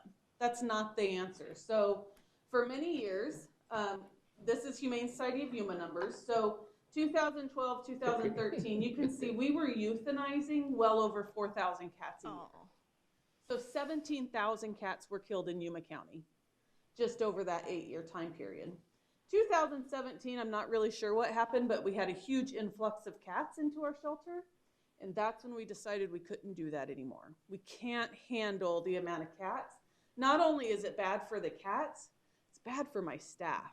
If you can imagine coming into our shelter and just knowing that that day you're taking the life of 20, 30, 40, 50 cats. That doesn't include the dogs that are coming in hit by a car, very, very old, whatever the issues might be. So there's also another public health component there. But in 2018, we decided, okay, the Humane Society of Yuma is going to get really strong about doing trap, neuter, and return. And you can see our numbers have started to go down. So we've euthanized in 2019 only 3,800 cats. And our numbers are continuing to go down and go down. I can tell you that that 3,800 is majority cats that have been hit by car. They're very, very sick when they come into the shelter, or tiny little kittens. Feeding bans, in my opinion, and the opinion of the majority of animal welfare people across the country, don't work. They're not enforceable. They are punishing somebody for just being kind. Again, in my opinion, the last thing we want in our world these days is to punish somebody for doing what they think is kind for the animals. And then obviously killing them. So intake. So far we've taken in 1,972 cats into our facility this year, which is something I just want to celebrate, because that is so low. When I started with the shelter, we were taking in about 16,000 animals per year. Wow. This year, we're going to hit about 5,500 animals. And that's because we've been so strong about this TNR program. I truly believe that's part of the issues. So since 2018, we've altered 5,100 cats, which is great. Yes, thank you. It's an awesome number. Here in this area, there's a lot of sterilized cats. So you cannot codify kindness is my biggest thing for why feeding bans won't work. Is somebody really going to go out and give that lady a ticket for feeding those little cats? The sheriff. The sheriff. Sheriff left, so I don't know about that, but I think he would disagree. We want our officers, our animal control officers, to be ones that are helpful to the community. They're taking a dog house to that dog that's stuck outside in the rain. They're helping people get their pets spayed and neutered. They're offering food where needed. Now, I do agree there's something else that needs to go hand in hand in that. It can't just be allowing her to feed and nothing else happens. So enforcement. We don't want animal control to be the bad guys. Our community needs to see them spend time on bite calls, cruelty calls, neglect cases. Some of the things that we have come into the shelter that I don't even publicize would make you realize that those types of things are far more important than the kitty cats. Okay. Sorry. I think of the one that was shot. Go ahead. Yes, yes. I mean, many of those things, that's where we need our officers to be. Restrictions on feeding bans or cats in general are just going to make your officers not only be the bad guys, but get extremely burnt out on the number of calls that are going to come forward. People are going to be calling, and there's going to be an expectation set that you're going to be able to match and fix all of those things. And unfortunately, the reality is that's probably not going to happen. So, what is the answer? All of those cages are cats. Those are our humane cat traps that those animals are being spayed and neutered, and they're having their ear tipped. Whenever you see a cat with an ear tip, which I'll show you in a picture in just a minute, that means that the animal's been sterilized and it's been vaccinated for rabies. And that is our goal. But also, we've got to get out there and educate. We have to come together and start educating. Yeah. So how does TNR work? That's Princess down there on the bottom. She is very famous at our spay and neuter clinic. She used to be a feral cat herself. We tipped her ear, so you can see the top of her left ear there is just cut off. And so we do that while they're sleeping. She lives inside. She's very spoiled these days. But she went through the program also. So what we were asking you to do is work with us, Humane Society of Yuma, or any other veterinarian in town who can sterilize these cats and vaccinate them. They're returned to where they came from. So if they come from downtown in this area, they need to come back to this area. A caretaker is going to watch over them. That person's going to re-trap that cat if it's getting sick, it's got a hurt leg, maybe it got hit by a car, all of those types of things. Somebody can trap that cat and bring it to us, in which time Humane Society will evaluate it and we will euthanize it if we think that's what's in the best interest of the animal. And if a new cat comes into the colony, we want to be able to get that cat trapped, get it sterilized, and again, put it back. So why does it work? Well, they're obviously not going to add to the population anymore. So they're not going to be having those babies running around. They're going to stop the yowling and the fighting and the spraying. So the yowling is typically when cats are mating. The fighting is because you've got a male and a male out there, or you've got a male and a female who's not up for that right now. And they're protecting their area. So once they're sterilized, those cats don't want that anymore. They're done with that part of their life. They're not going to be screaming and fighting, but they are going to protect their area. They're also not going to be spraying on doors, spraying on boats, spraying on car tires, all those good things. Because they're sterilized and that whole gene is out of their systems. And then, of course, the public health component. So, this is my favorite slide when I'm explaining how TNR works. The blue are all altered. So those are all cats that have been sterilized from that area. Think about behind loops. All those cats back there are all sterilized in that area, okay? But you go down here, maybe on the end of the block, there's another colony of red cats who have not been sterilized. When they try and get into that blue area, those blue cats are going to be like, oh no, this is my food source. This is my little family. And you guys need to go find your own place. You need to go away. So those blue guys will eventually take over a small area and they'll eventually die off naturally. And then eliminating cats in that area altogether. So again, they're not going to pee everywhere. Altered cats don't roam too far. They typically stay right in that little area. My house is a perfect example. I live in the county. I had many, many cats starting to come around my house and skunks. I had started altering many of the cats. I have 2 now. That's all I got, just 2. And I see them every evening coming out for their cup of food and then off they go. I very rarely see any other cats in my area. No more skunks? Did you TNR your skunk?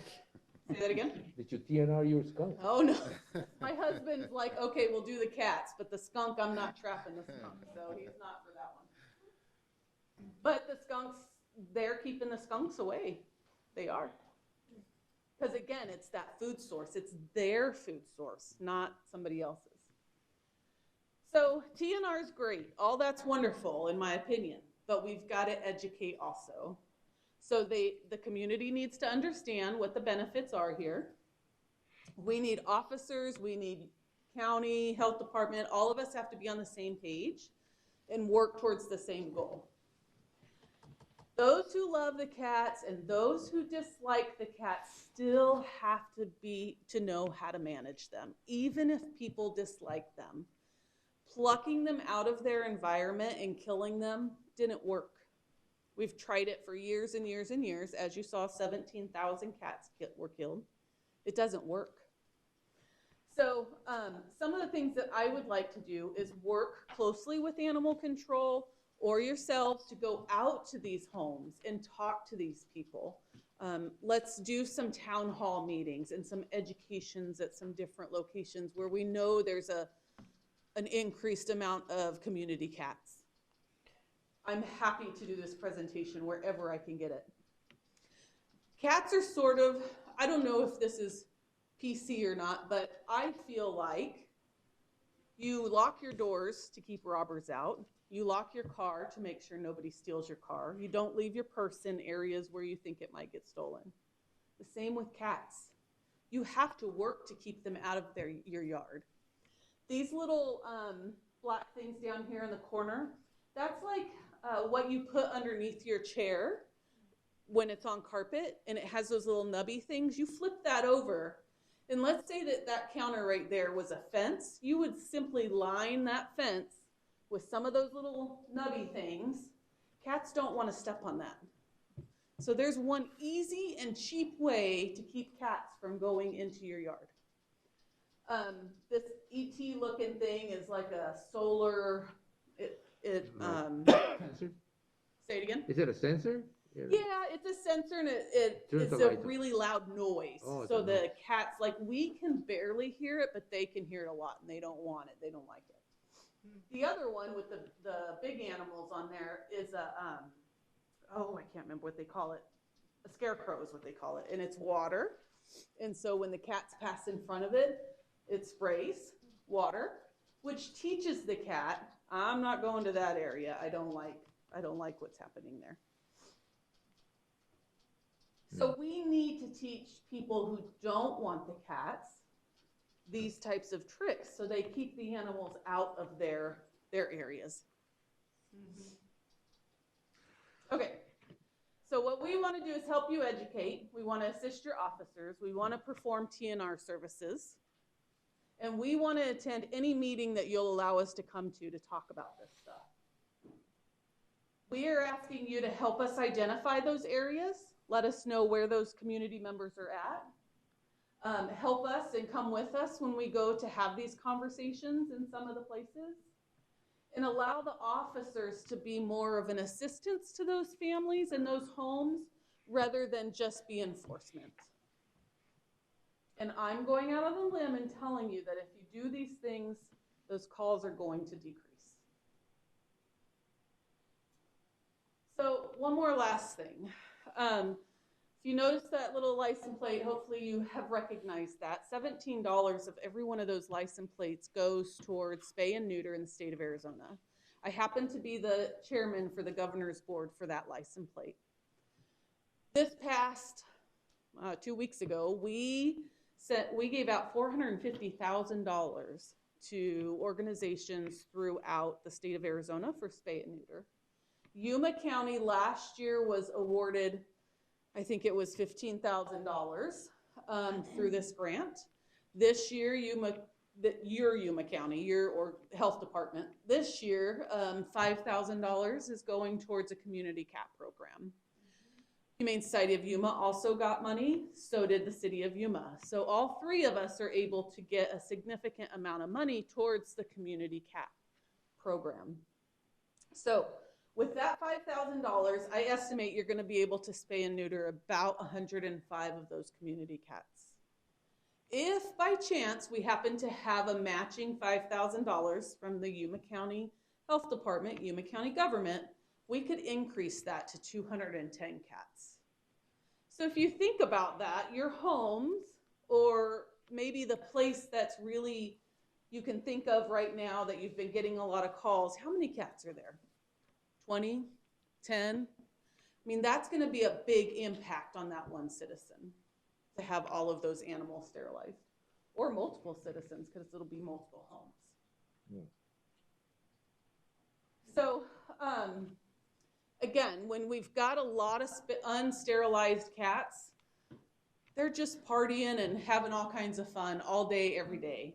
Once those cats are sterilized, those bad behaviors are going to go away. They're vaccinated for rabies, which is a huge public health concern.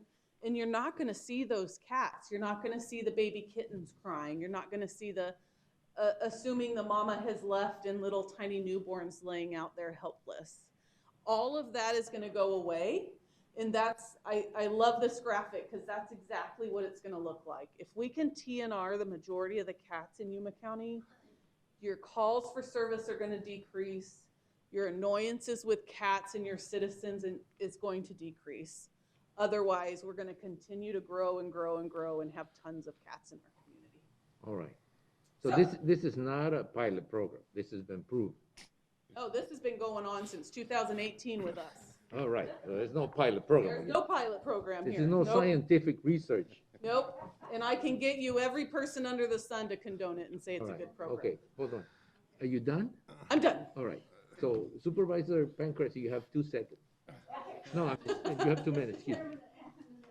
How many volunteers, where do they get, if volunteers want to go out and catch cats and then take them to your place, are you guys doing spay and neuters now? You weren't for a while. Yes, thank you for bringing that up. So catstats.org/Yuma, that's where people need to go to sign up to participate in this program. When they catstats.org/Yuma. And what they're going to do is they're going to sign up on that site. It'll give me a list. Right now I have about 330 people signed up on that with different colonies. Wow. So we have this list. We send out a huge mass email. So this coming weekend, we're actually going to be sterilizing about 150 community cats at our shelter through that program. And all of those names came off that Cat Stats list. But it's all free. It's all free to the community. So our goal is get the cat sterilized, do this program once, twice, 3 times, not at no cost to you. It just takes some time, and then your problem will hopefully be resolved. Sure, hold on. Let her finish. Go ahead, Supervisor Pancras. I've walked quite a bit of my district recently, and there are several areas, colonies in several neighborhoods in my district. Most of them are in the city, but they still qualify, correct? Oh yes, all over Yuma City, not city, Somerton, San Luis, all over the place. Yes. It's a county-wide. Yeah, all over. So those communities would go here, catstat.org. Yes. Yes. And they would ask for a trap, right? Yes. Get a trap through that group? They can. They would need to contact the shelter for a trap. Yes.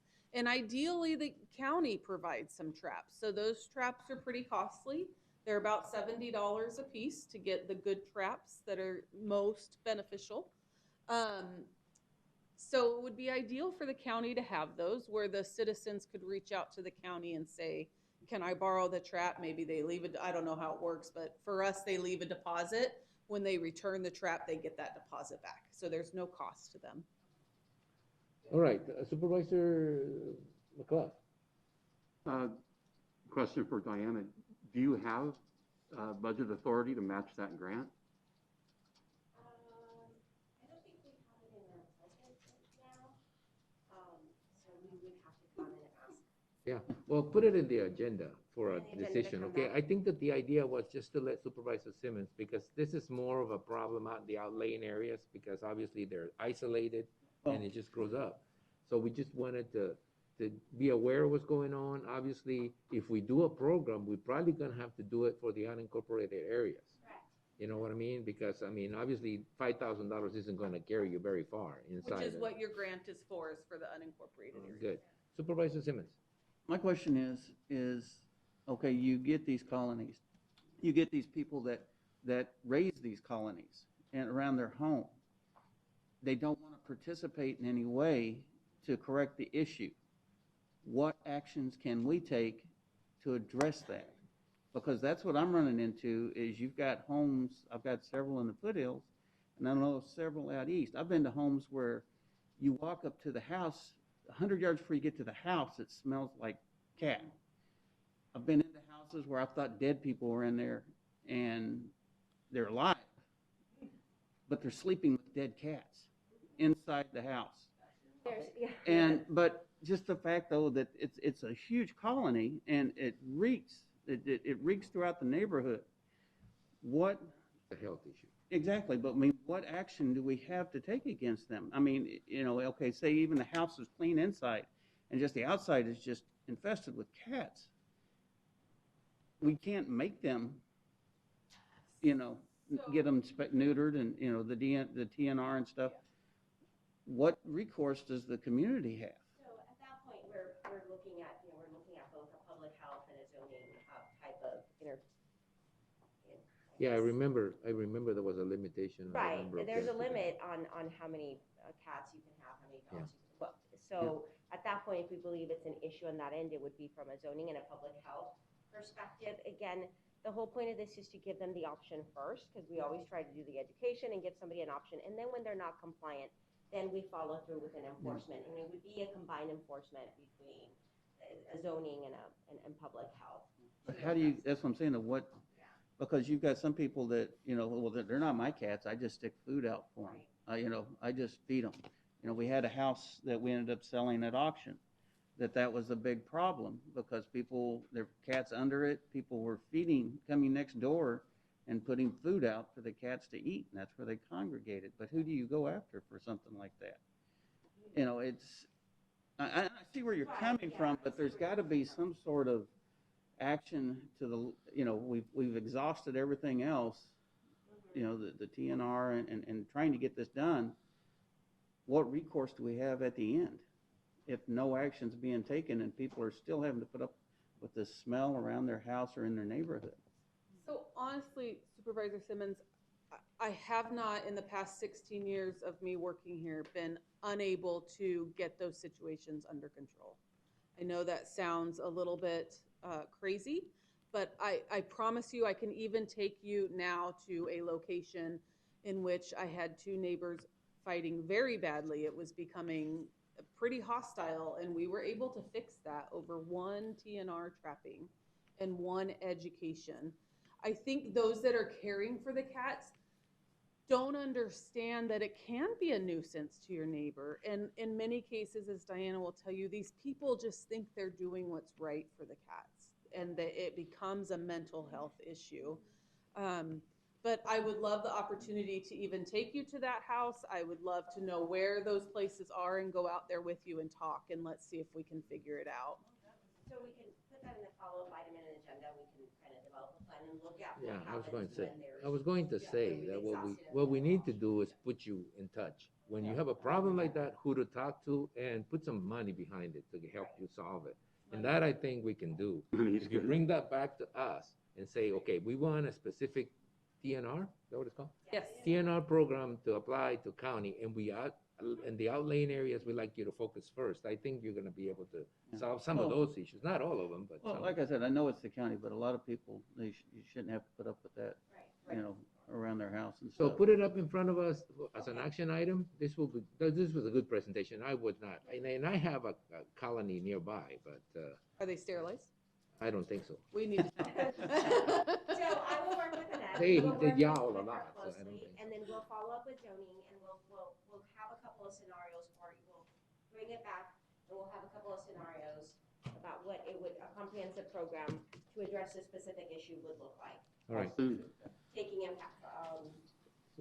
Why? You got two meetings. This program and mass compliance and. Soon before he leaves, that's what he means. But Only got 2 meetings left. Oh, yeah, no, before December. all right. Thank you very much, Ms. Lagunas. We have a very heavy agenda, and I don't mean to push you out, but I'm pushing you out. So, and I know we're due to discuss the financial services, but I do have a bunch of items that should be taken care of really quickly, so we can get that and have enough time and not be pressured to finish the meeting or push you guys too much. I have I'll skip number 2 and go to number 5. Well, actually, I could go to number 3. We shouldn't be too tough, but let's do this. This is the canvassing of the unofficial results of the November 3rd general election. We have a summary that everybody has seen. I don't know, we should be give Robin time? Okay, so we're gonna skip to number 5, and while the recorder gets here. So number 5 is development services, discussion, possible action to refund Judy Knowlton on the application fees in the amount of $1,280 for minor amendment case number 2003 and rezoning case number 20-14, which were denied by the Board of Supervisors. I think we went through this and we asked, the lady asked if we could do this, and we all agreed that we could, but it had to be put in the agenda. I don't think we need to over discuss what happened. She didn't get an approval, so the least we could do for her is waive those fees or give them back, refund those fees. Is there a motion to that effect? I'll make a motion that we approve. Okay, there's been a motion and second to go ahead and refund the $1,280 paid by Mrs. Knowlton for her application. Is there discussion? Yeah, Mr. Chairman, while I'm very sympathetic, I don't think it's a good policy decision for the board to do that. All right, just vote no. Okay, that should do it. Gotcha. Right. I move that we get another chairman. Too late. Not so abusive. Too late. Look, this was supposed to be a simple item, guys. So yeah, Well, I understand. it's This is not not simple, a, though. It's a this bad this is not a. And I want to make sure that the attorney gives us some advice on this. But this is not a precedent-setting thing. We've done it before. We don't do it very often, but I think it's a decision we can make, absent creating a precedent. I mean, this is not one of those. I don't think it is. Is it? This is one of those things too, I think was a community. Yeah, I think Because so. she said here, the community was behind it, She was willing to back away from it. But I think your issues, Mr. Simmons, Supervisor Simmons, I think the issue that Supervisor McLeod is making is not about the individual case. It's about the precedent it will set. It's about the policy, and that we don't have a real policy for this. We're making a decision out of policy. And I think he has a good point, but I don't know if this is a case that I wanted to open up to discuss the policy. Maybe we need to put that policy in place before we have another case like this. So this would be a recommendation for staff that we look into setting a policy where that is an option that's presented to us at the time that the application is made. In other words, it's not just about, or not? I don't think so. Well, that's Mr. what I'm Chairman. saying. So, That's the problem that I have with it. I'm completely sympathetic. Yeah, I well- absolutely would like to vote for it. I just think it's a poor policy decision. It's not a and policy can decision. That's my point. I don't think we're making policy here. We're just having an individual case where we think there are some factors that puts us in a situation where we had already committed to doing something like this, but we couldn't do it at the time of the meeting. We had to put it as a separate item. I don't think we're establishing policy by doing this or precedent by doing this. Now, I may be wrong. I haven't been wrong since 1982, but could be wrong now. But I mean, I don't think we put it in here as a policy discussion. I would hate to open it up to the discussion of whether this sets policy or not, but the attorney can tell me that. Thing, Mr. Chairman, you do have the authority to do this. I think Supervisor McLeod's characterization is correct. Anytime you make a decision, you may Open up. you open it up as a policy or a precedential type argument. So Yeah, at least I'm aware of it. I mean, it's not the first time we've done it. We've done it before. It doesn't happen very often. It happens very rarely, which is why I didn't want to set up a policy, because it opens up the door for everyone that comes up to ask for it. And I don't want it to be a policy. I want it to be on a case-by-case, individual case when we see some factors that indicate that may be what, quote, proper due to the case circumstances. Is that okay? it's fine. All right, thank you. So you can vote no if you want to. It's okay. You'll be forgiven. All right. There's been a I'm glad motion I and a have your second. permission to There's vote been no. a motion and a second to go ahead and approve the item as presented. Any more discussion? I made my point. All right. So it's been a motion and second. There's no more discussion. All those in favor signify by stating aye. Aye. Anybody opposed? No. All right, so the motion carries 4-1. Thank you. We did that, and now we're getting back to recorder election canvas, the unofficial results of November 3rd. I think I saw someone step in. Thank you, Maggie. Thank you. Thank you. We did this in record time for you. It would have been faster, but Supervisor McLeod had to do some. Okay, so we're gonna get back to item number 3, which is to canvass the unofficial results of the November 3rd, 2020 general election. May I say that once we canvass them, they become the official results? Absolutely. All right. So are there any questions about the numbers, guys, or the comments are different, and I like to make a comment. I am always proud, from the time I got elected to now, of how Yuma County handles our elections. This hasn't been any different. And we want to commend you for taking on a task while it was a moving target, being able to handle it. One drawback, I looked at the results at the Secretary of State level, and at the end, the only county that I saw had 94.5% return to them at the end was Yuma County. Everybody else had 100%, which is odd because normally Yuma County is at the forefront of providing them results. I suppose this was because we had to wait until most of those votes that need to be verified were verified. So I like to say to everybody that's listening to us that we like to do it right, not fast, just right. Correct? Yes, Mr. Chairman. All right. So anybody has any questions about the results or wants to make any comments? Excluding Supervisor McLeod. Anybody else? I just want to compliment her on the job. Like I said, you stepped in in in the middle of a whirlwind, and you and Robin did an outstanding job with the way you handled everything and the composure and just, I can't say enough from the job you guys did. Mr. Chair? Sure, Supervisor McLeod. I mean, Supervisor Pancrazy, sorry. And when a supervisor doesn't hear any complaints from anybody, that just tells you how well it was done. So thank you so much. You're very welcome. I think the numbers were right because I beat Supervisor Porches. And, we were, in the same district, but I beat him. I'll keep my comments to myself. Did you want me to go through a couple of quick comments, or are you happy with making a motion on the results as presented? I think that the less controversy, the better. You got something to say that isn't going to be controversial? Non-controversial. We've had enough controversy to last a lifetime. No, not here in Yuma County, but nationally. So Tiffany Anderson, Elections Director for Yuma County. I did want to just extend some really heartfelt thank yous to several people in the organization. First, this board for your support. You guys have always had our backs, and we know that you trust us, and that means the world when we're going through something such a tumultuous election cycle. It's really great to have our elected officials behind us. A special thank you to County Administrator Thorpe and her departments.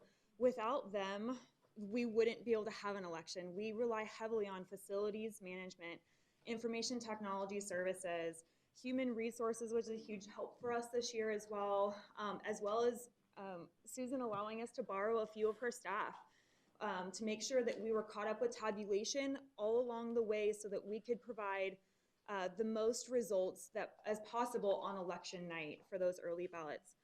Also, Sheriff Wilmot and the Yuma County Sheriff's Office, they're always a huge help to us for election day security, as well as helping with bringing some ballots back from our outer lying vote centers on election night.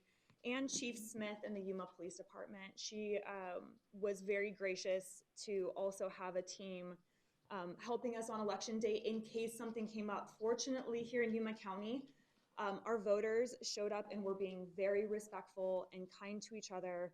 We didn't have any issues with people not wearing masks in our vote centers or not respecting social distancing policies.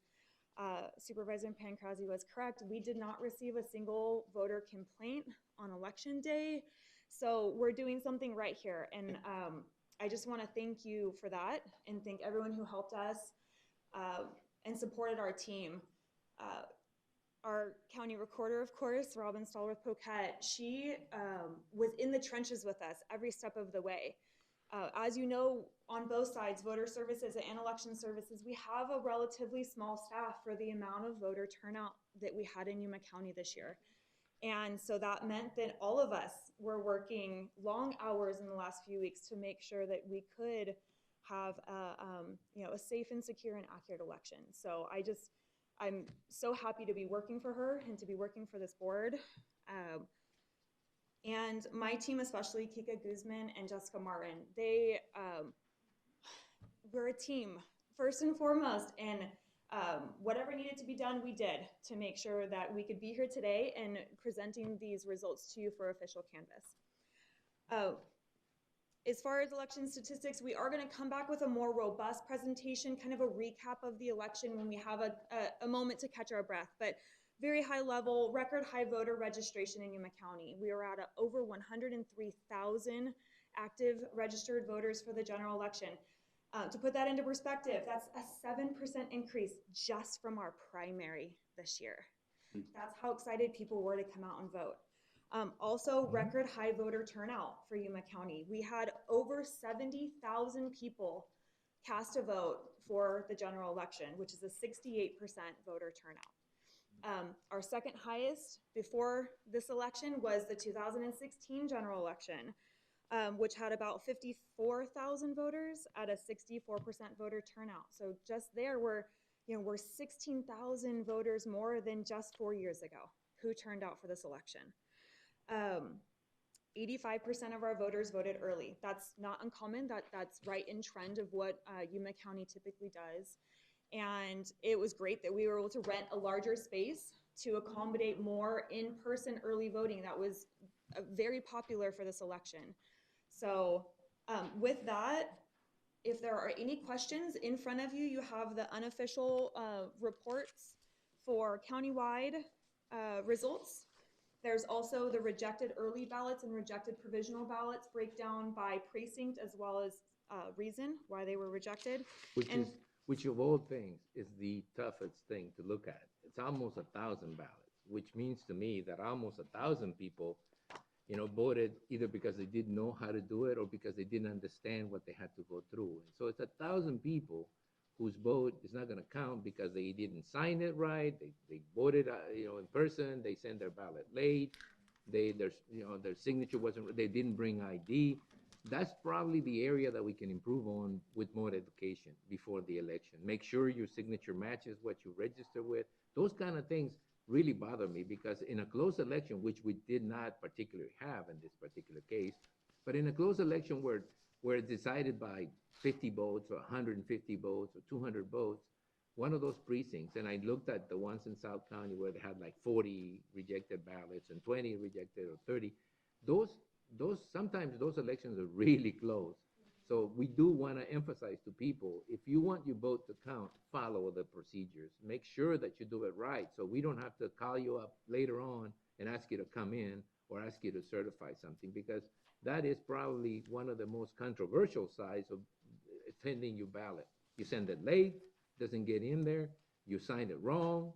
Those type of things, I think we need to educate the public a little more because I know that there's a national discussion about early voting, but we've been doing early voting for at least 10 years that I can remember, at least 20 some years. Like 20. Yeah, like 20. Well, I should know. But we've been doing that for a long time. And it seems to me the more that it's being used, the more there's a need to educate people to make sure that they follow the procedure to get their ballots accepted. So that's the only thing that I can see out of this whole process that probably needs improvement. I mean, everything needs improvement, but that is in a specific area.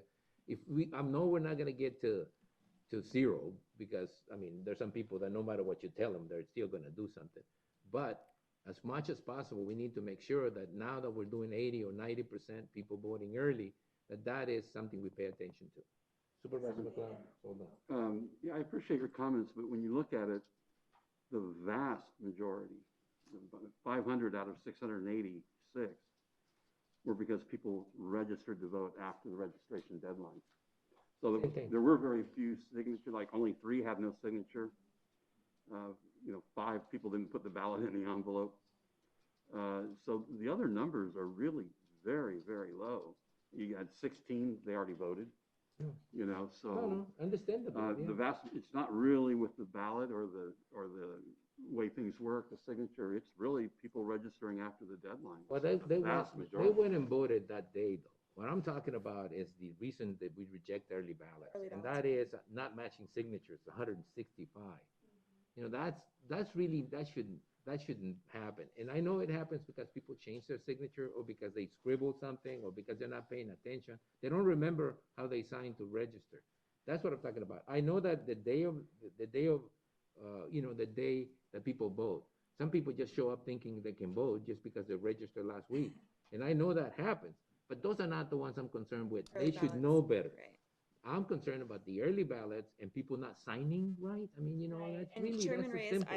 I completely agree, and thank you for bringing that up. That was something I was going to highlight, is that the majority of early ballots were rejected due to either missing or non-matching signatures. Early ballot. The beauty Not the of ballot. the state of Arizona is that we do allow voters that fix it. cure period up to 5 business days after the election, which was this past Tuesday at 5 p.m., to come in and remedy those issues. Voters are contacted by voter services by phone as well as by letter as time allows. Obviously, the ones we got as late earlies in the vote centers, those are strictly phone calls at that point because the time is so short for them to come in and remedy those. So it is a voter education point. We will absolutely be planning some voter education in the off year, and we'll be including that. For example, people are reluctant to put the phone number. I mean, and I can understand that. And you're getting 50,000 calls a day from everybody wanting you to go vote, that you'd say, I'm not going to sign this and put my phone number because that's going to be one more call I'm getting. And they don't understand that is a necessary, number that you need in case there's a problem with their ballots. And that's what I'm talking about, educational. But I didn't want to get into all those things. I just wanted to, this deteriorated from you did a very good job to all these little complaints about this and that. So Supervisor Pancras. Tiffany, all of these people that, rejected for early ballots, all of these people were given an opportunity to come in. Yeah, they do. Absolutely, Supervisor. Yes. Yeah, and unfortunately, fortunately, I don't think there was any election that they would have changed if it had been approved. I mean, the elections weren't that close. It could have been. It could have been, and that's what we don't want. We don't want to get into a situation where people's, vote doesn't count because they forgot to sign or they signed differently, or whatever the reason. We need to educate them. Thank you very much. You're welcome. The last thing I did just want to highlight or speak out loud is that you do have the official write-in votes report in front of you as well that will, hopefully this board will adopt as the official results of write-in candidates. I will tell you that out of the official write-ins, if Mickey Mouse was an official write-in, he probably would have won every contest because those are the write-in candidates we typically see on those ballots. But out of the valid ones, you do have them in front of you now. Okay. You're welcome. Oh, Mickey Mouse is a good candidate. Yeah. Anyway. Everyone loves him. It's great. All right, so you need to canvass the vote, people, so I'll entertain a motion to go ahead and canvass, make the vote count official. So moved. Is there a second? Second. I'll take Supervisor Porches to make it a bi-party thing, bipartisan thing. So there's been a motion and a second to approve the canvassing of the general election of November the 3rd, 2020. There's been a lot of explanation. Anything else? If not, all those in favor of the motion signify by stating aye. Aye. Anybody opposed? Motion carries. Thank you. Thank you. And now, to finish this side and go back to number 2, the other item that I have is 6, is to accept and authorize the chairman of the board to sign contract number 121-21 between the Arizona Department of Housing and Yuma County for the Tacna Water Infrastructure Project, engineering design and land acquisition in the amount of $807,153. All right, this one's an easy one. Good morning, Mr. Chairman, members of the board. Diana Villos with County Administration. And the Tacna Water Infrastructure Project consists of new water distribution and treatment system, land acquisition, an estimated 10,000 linear feet of pipe and distribution lines.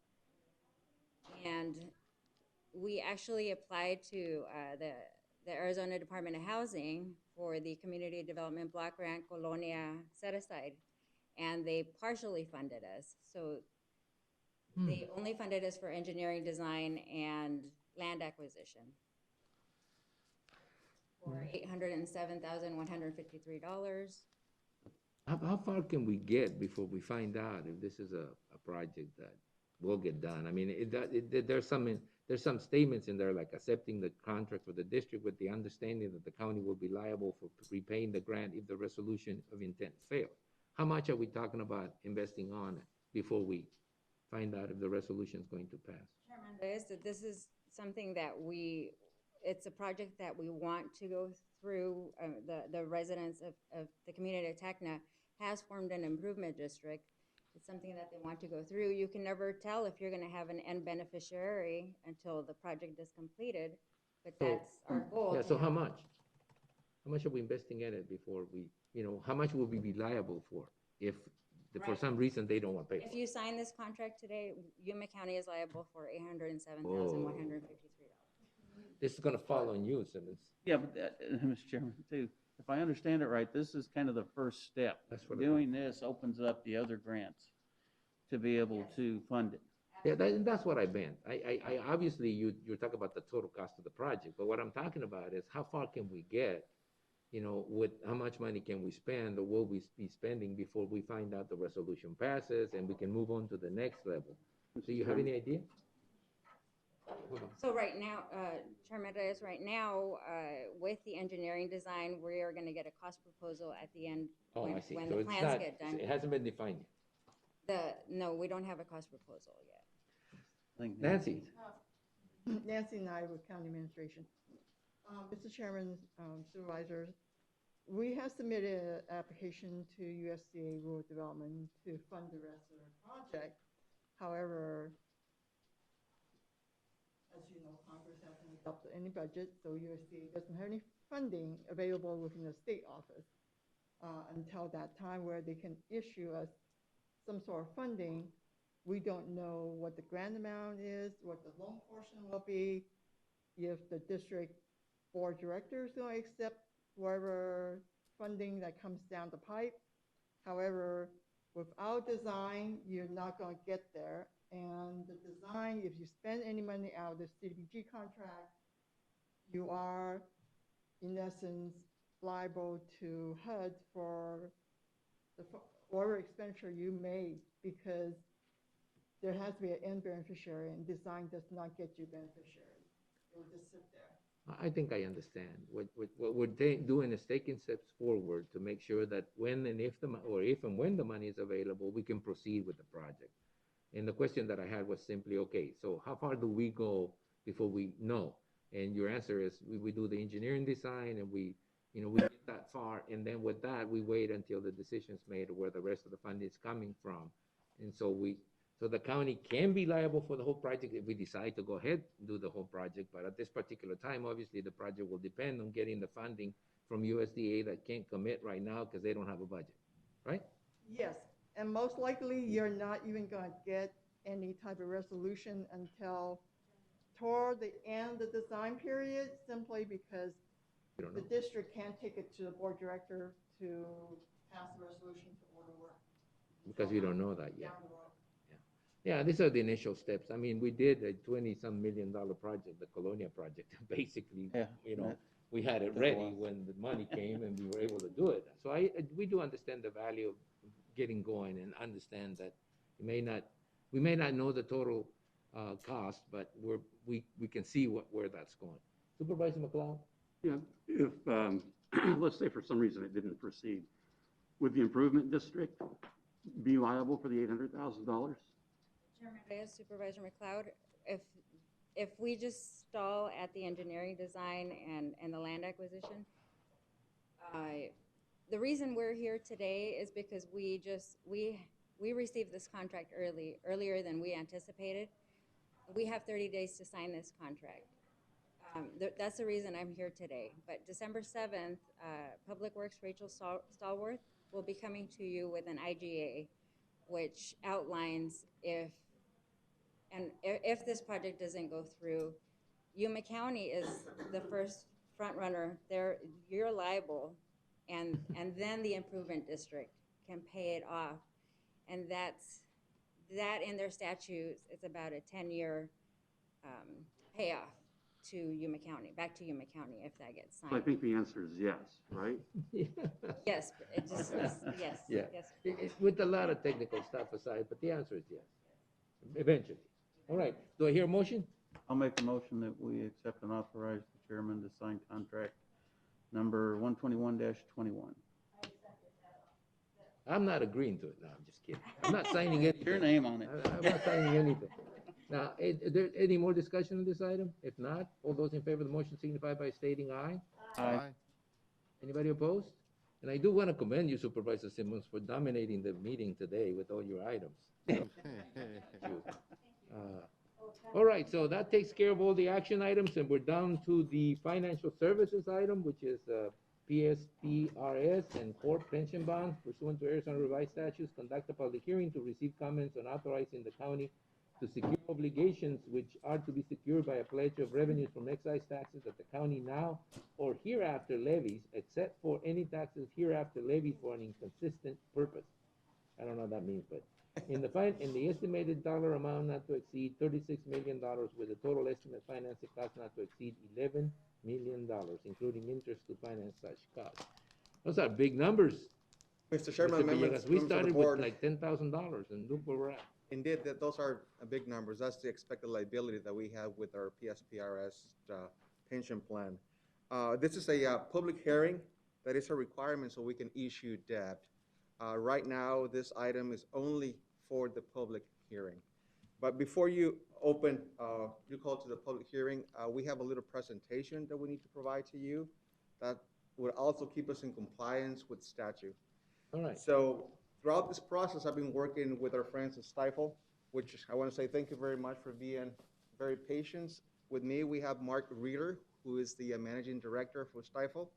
Also on the phone, I believe we have Omar. Oh. Hi, Gil. It's me. Nice to meet you all. Yeah, same here. I'm going to try to pronounce his last name. Dehasteni? Dehasteni. That's very good. Yes, D'Agostani.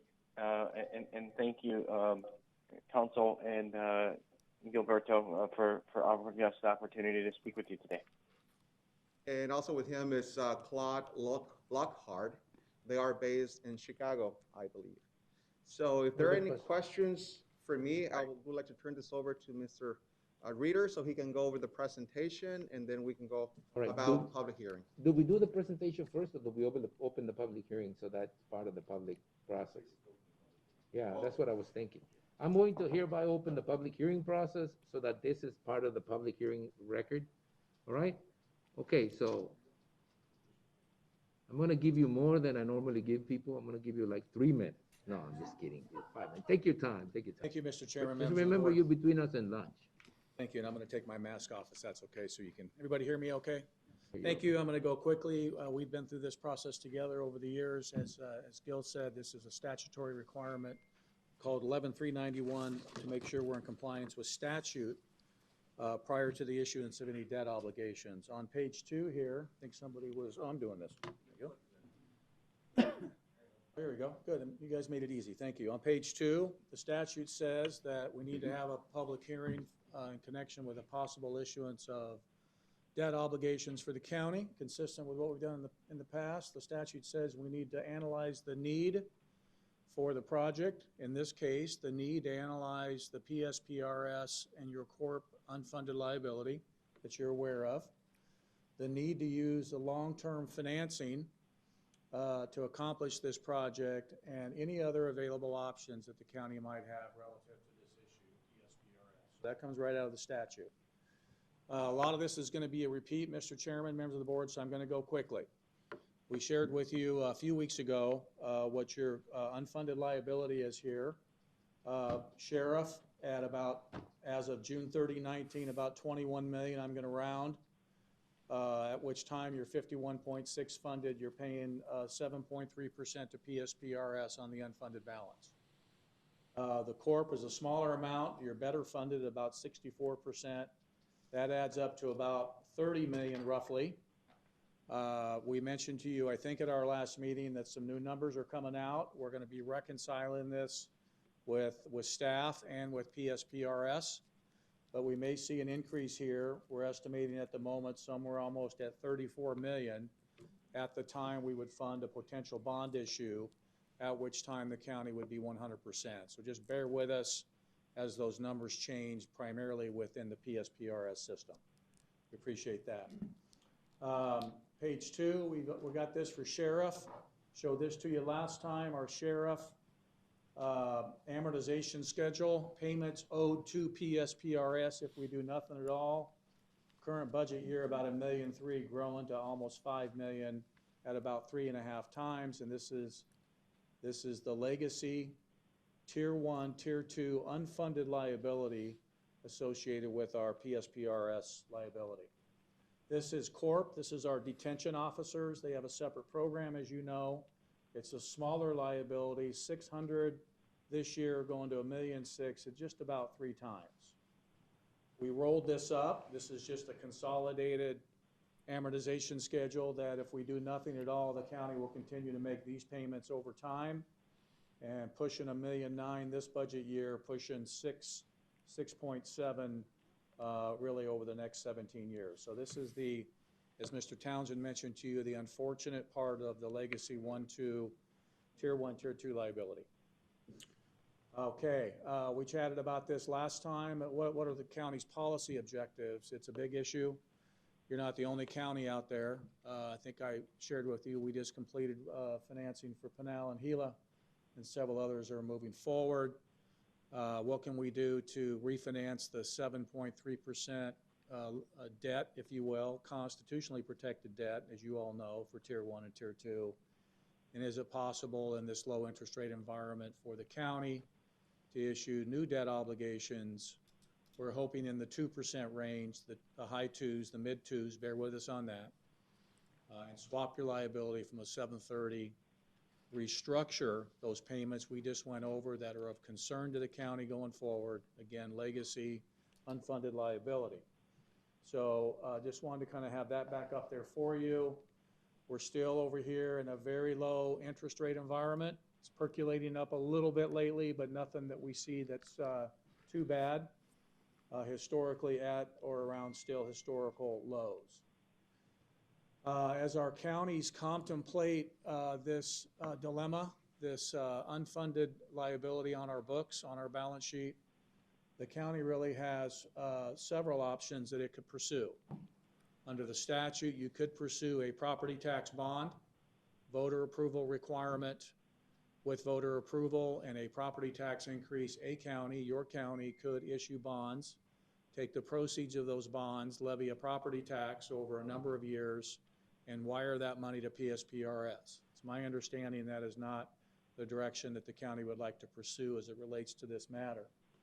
The other alternative that our counties can do around the state is do kind of a lease, really a more expensive lease financing, which we're not recommending because it's more expensive, and we've been tasked with helping you identify and recommend the most efficient alternative, which would be, as we've done for you in the past, and as most of our counties around the state are doing, would be the issuance of county revenue bonds, and go ahead and raise capital through the issuance of that. And certainly the fourth item would be for you to amend your PSPRS policy that you adopt each budget year and throw additional cash out of your general fund at the growing liability. We shared this with the board. The red line is our liability. That's our current amortization schedule that we showed you was going to 6.7 million from about 2.1 million here, as you can see. So this is the challenge for us.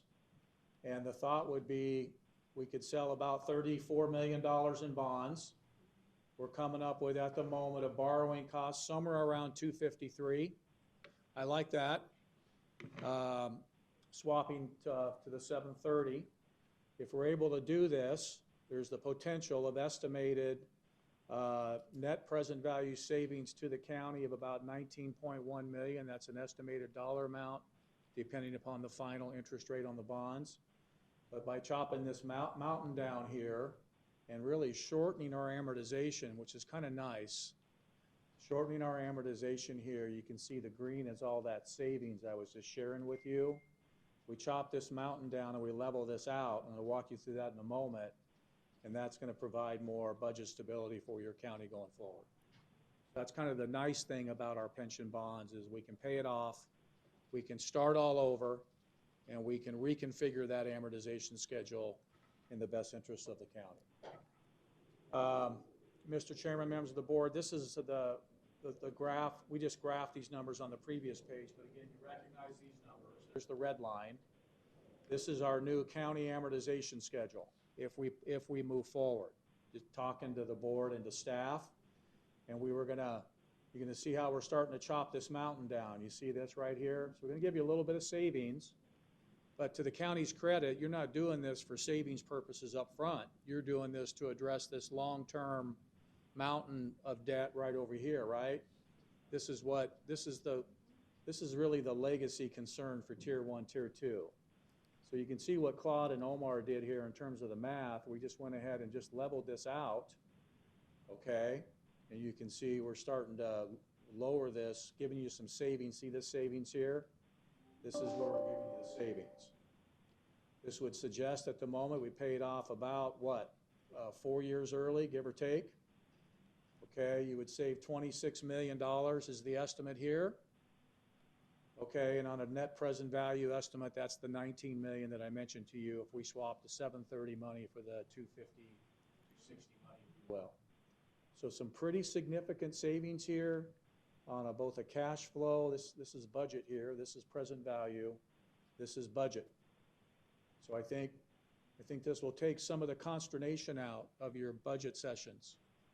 I know when we meet with our boards and our city councils, they've been pretty frustrated with this number jumping up and changing so much, and that this, they believe, is really going to be a much better internal budget decision. This one here, Mr. Chairman, members of the board, we've showed this to you before. This is our high rates on the first page. This is really what we think will come into reality when we meet with investors. The county's going to pledge about $41 million in revenues. I've got a schedule on that, and you're familiar with that from our previous transactions. You don't have a lot of debt outstanding. It's good news. You've done a very good job over the years of keeping your debt. I know how conservative the county is and how careful you are. These are the smaller issues that we've worked together in the past. Okay, this would be where we would issue our new bonds. There's our $34 million. There's our $2.7 million that I just shared with you. On a combined debt service basis here, that for every dollar of debt, we have almost $10 in revenues in which to cover it. Extremely strong. The recent counties we worked with, this was really more in the 2 to 4 range. This is one of the stronger ones I've seen, so good job on that, because you don't have a lot here. And if you want to do some bonds in the future, we've got you in a nice position where you've got that capacity in the event you want to in the future. These are our pledged revenues. Mr. Chairman, members of the board, you've seen this before. Very diverse variety of revenues that the county has. So that really kind of concludes the public hearing process, the public hearing requirements under statutory 11391. And with that, Mr. Chairman, members of the board, myself, Omar, and Claude are available to answer any of your questions. Yeah, and I'm sorry to the people that's in Chicago. I didn't know anybody else was waiting for us to deal with this. So, hopefully you guys had lunch and you're, past that point. So thank you very much for the presentation. It's not something we hadn't seen before, and it's something that obviously it's an elephant in the room type of situation where if we don't deal with it now, it just only gets bigger and worse. It doesn't get any better. I had two concerns or questions, and you answered one of them during the presentation, which is if we ever got into a situation where we needed to bond for the new building, the administration building, that we'd had enough capacity to do so. You already answered that question. And the second one is, I asked that question, I think, in the past. It's about the court system or the elected officials retirement system. And you gave me an answer. I just don't remember what it was. Why are we not worried about that? Is it because it's been shut down? And what way?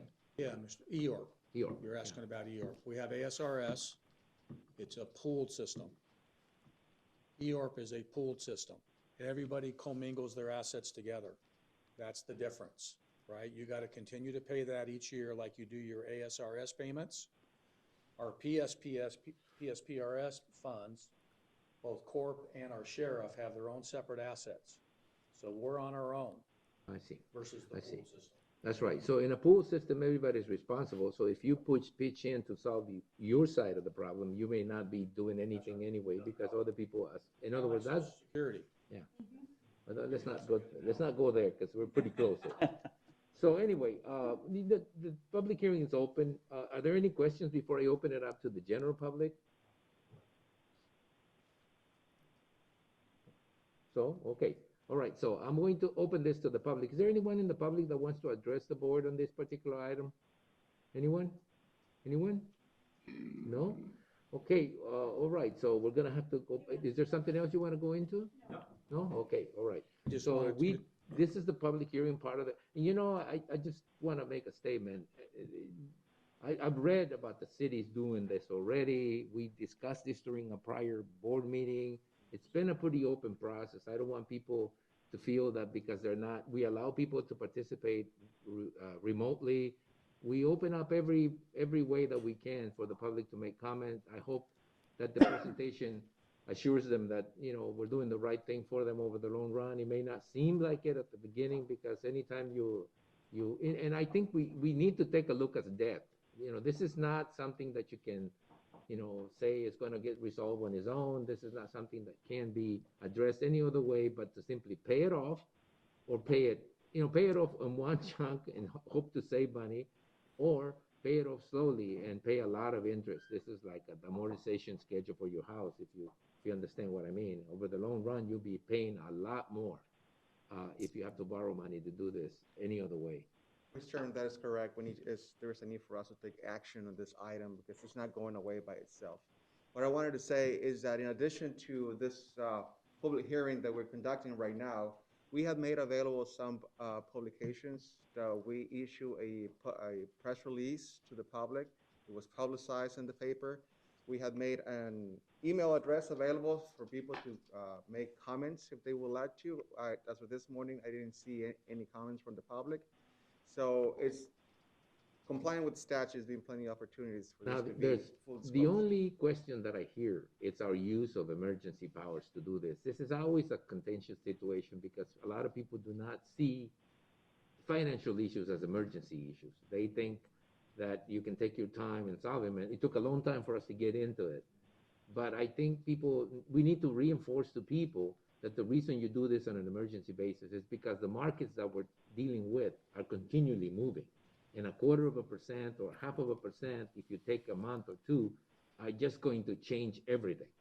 So this is an emergency because you have to act quickly to take advantage of this. And we hope everybody that's listening or everybody that's seeing this takes into account the fact that what we're trying to do is solve a problem at the best time possible that you can solve a problem. And as it was stated in the presentation earlier, you know, those markets don't stay put. They changed a little. And even a little bit going upwards has a big impact over 20 years or 16 years or whatever it's going to take us to get through this. So that's what is the emergency. It is a fiscal emergency. It is not obviously a, quote, health emergency or political emergency. It is a fiscal emergency, right? Chairman, that is exactly correct. I guess another point of view to see this emergency is that we're looking at the best interest of the Yuma County's constituents. We want to get the best rate available. If we don't declare this, then we have to come back to the board, and then more time is going to pass. And like you mentioned, every time 1.2 basis points makes a significant difference when we're talking about $34, $36 million. All right, we just can't lock an interest rate like people can in their mortgages, for example, when they're refinancing. You lock your interest rate and you have time to work it through. This is a situation where we have to move as quickly as possible to take advantage of the current situation with the markets. Everybody understands that? We just want to get that out in the public. Thank you, Mr. Chairman. Let me finish up with the public part of the process, and then we'll go back to questions and answers before a decision is made. If a decision is made today, is this posted as a decision, or is it just a public hearing? All right, so finish up, so we can close the public hearing. All right, go ahead. Okay, Mr. Chairman, I just want to, just as far as the calendar is concerned, obviously this is a public hearing pursuant to the statute. We've had our study session before this, and then our next action item would be to come back to your board on December 7th, at which time with a vote of the board, we're going to be in a position to actually market the obligations, really, potentially the next, probably right in here, that week potentially, or the following week, depending upon what's going on in the market. So we are moving expeditiously for the county. We've had some very good conversations with the rating agencies.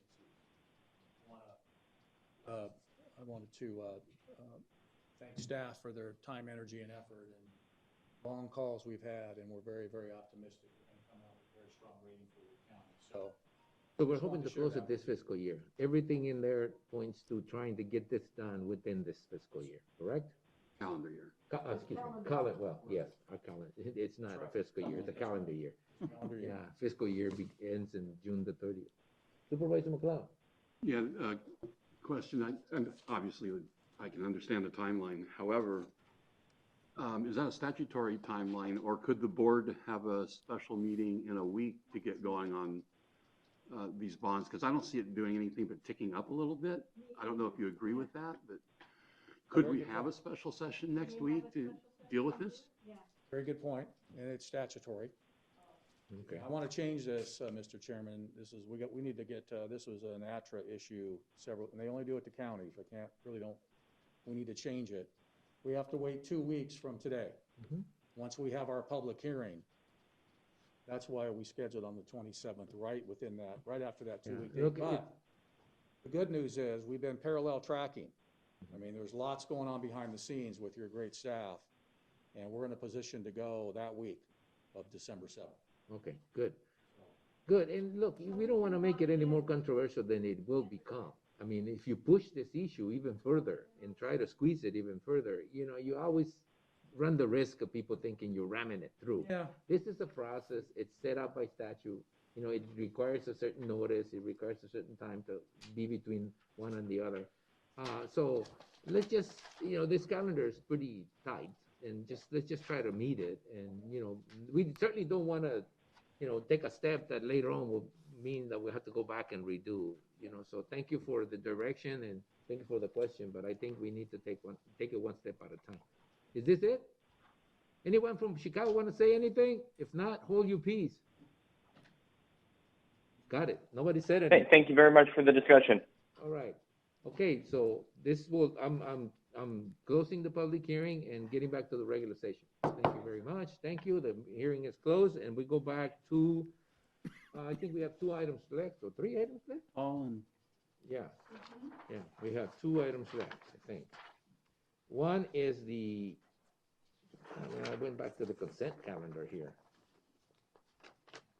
One is the county administrator discussion and possible action regarding the following legislative items: a report to the Board of Supervisors regarding proposed bills in the Arizona State Legislature, an update regarding strategies relating to federal legislative priorities. Before you begin, Paul, we want to congratulate you on your new job in Oro Valley, which is near Tucson. I think you're going to enjoy the environment there, knowing how you like the outdoors. Well, thank you, Mr. Chairman. I appreciate that. But you will be missed. Our loss is our gain, and I mean that. And we're not going to take too long to cry over spilled milk. It's done. You didn't ask me, but, I'm going to take that and forgive you for that. But I know that you will do well wherever you go. So their gain, our loss. Congratulations on the job. Well, thank you, Mr. Chairman. I really appreciate that. Paul Melcher, Director of Economic Development and Intergovernmental Affairs. Mr. Chair, holding into your comment about between lunch, really my update is very short as well because we're just coming back post-election.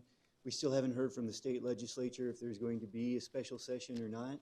At the federal government level, we haven't heard if there's going to be additional talks specifically for a stimulus or not. Again, we're kind of in that holding pattern that we've been in for several weeks where all the bodies of the legislation, I think, took that collective pause to figure out what's going to happen post-election. That being said, though, for the December 7th meeting, I will be presenting to the Board of Supervisors for your review, your annual legislative priorities for the next year, as we have been doing for the last several years prior to the visits to Washington, D.C. We want to go through there, talk about the new talking points, all of the topics that the board has identified, and at that time also see if the board wants to take on any new items for the February visits. So, Mr. Chair, that really concludes my presentation for today, just in advance of the December 7th. This is your last one, right? I'll be here for the December 7th meeting. Oh, my last day will be December 18th. All right, we're going to beat you up the next meeting, so I'll let you know. You better have some stuff for us the next meeting. Mr. Chair, I'll make sure that I have my toupee ready so that I don't get any of the bald jokes. No toupee, man. No toupee. You look good like that. It's okay. It's okay. I can tell you that. It's okay. Take it from a bald guy from a long time. It's okay. It's fine. So anyway, thank you, Paul. I don't think we have any other questions. Anybody wants to say anything? Well, save it till December 7th. Yeah. All right. Yep. Okay, good. Now we move on to the next item, the last item in the agenda, and that would be the board members and county administrator will report on and may discuss events attended or to be attended on behalf of the county. They may present a brief summary of current events and may update the schedule for future board of supervisors meeting as appropriate. No legal action will be taken. We'll begin with Supervisor Pancrase. Yes, I spoke to a group of Girl Scouts at the Sierra Vista Presbyterian Church about the difference between local government and state government. It was very interesting, and they had some very good questions. I was very impressed with their knowledge of government and with their enthusiasm. So I also met with the director of the Multiversity Project and got an update on what's happening with that. An exciting project. Hopefully this program will give us the educated workforce that we need to attract more businesses to Yuma County. And I was in the veterans. I know, I saw you. I was at the front of the boat, yes, with my mask on. You were at the front of the boat, yeah? Yeah, where I am always. You didn't throw anything to the... And I couldn't throw candy, unfortunately. Oh, They that's won't let good. you. I did. Darn. Yeah. And, but it was quite abbreviated compared to what we have done in the past, and there were far less participants in it. So, but Yeah, it this is- was done, and I know that our veterans appreciated it very much. There were several veterans on the sidelines. Yeah, and it's kind of sad that we have to have such an event during this time of pandemic like this. Yeah. Okay. Supervisor McLeod. Thank you, Mr. Chairman. I attended two web meetings with Representative Tim Dunn. He's put together a nice group of people that just give information on COVID-19, some of the trends, some of the things that are being done. So I appreciate him putting that together. I also attended the Veterans Day Parade. Supervisor Pancrase kept taking her mask off. Yeah, that's right. That's not true. But I can tell you, I was really pleasantly surprised by the size of the crowd. While there were, fewer participants in the parade, the crowds were as robust as I've seen them. Yeah, well, that's the problem. So, but it was, you could tell it was family groups. They were separated from each other. So I thought that the people who showed up, they did a pretty good job of social distancing. Many of them wore masks. And like I said, it was family groups. You could just tell, mom, dad, kids, or mom or dad and the kids, but they were separate from each other. People would be behind in the back of a pickup truck. And so I thought people did a really good job. Also attended a web meeting with YRMC and the Yuma Multiversity campus meeting with that director. He's moving along well. I have high confidence we hired the right guy. He just seems to be getting this thing put together and doing a really good job. He's got a daunting task ahead. So you're going to be doing some public outreach, helping people to understand. The biggest concern I've heard is that this concept competes with AWC. I can assure you it does not. Dr. Kaur at AWC is 100% on board. It will be complementary to what AWC does while bringing high-level education, 4-year and beyond education right here to Yuma, where our students can stay in Yuma and hopefully stay in the community and get a 4-year education here plus some. And so it'll be something that all the universities will participate in. It's just simply providing a campus for them to bring their professors and instructors here. So great concept. Happy to be working on that. And that's all I got. All right, Supervisor Simmons. Let's see, attended the Welton Mohawk Irrigation District monthly board meeting. Had the honor of sitting in on the Welton Police Chief interviews for their new police chief. Their current one's retiring at the end of the year. so we got to sit in on that. Attended the Veterans Day Parade, but this one out in Welton where you can throw candy. So we were out there for that.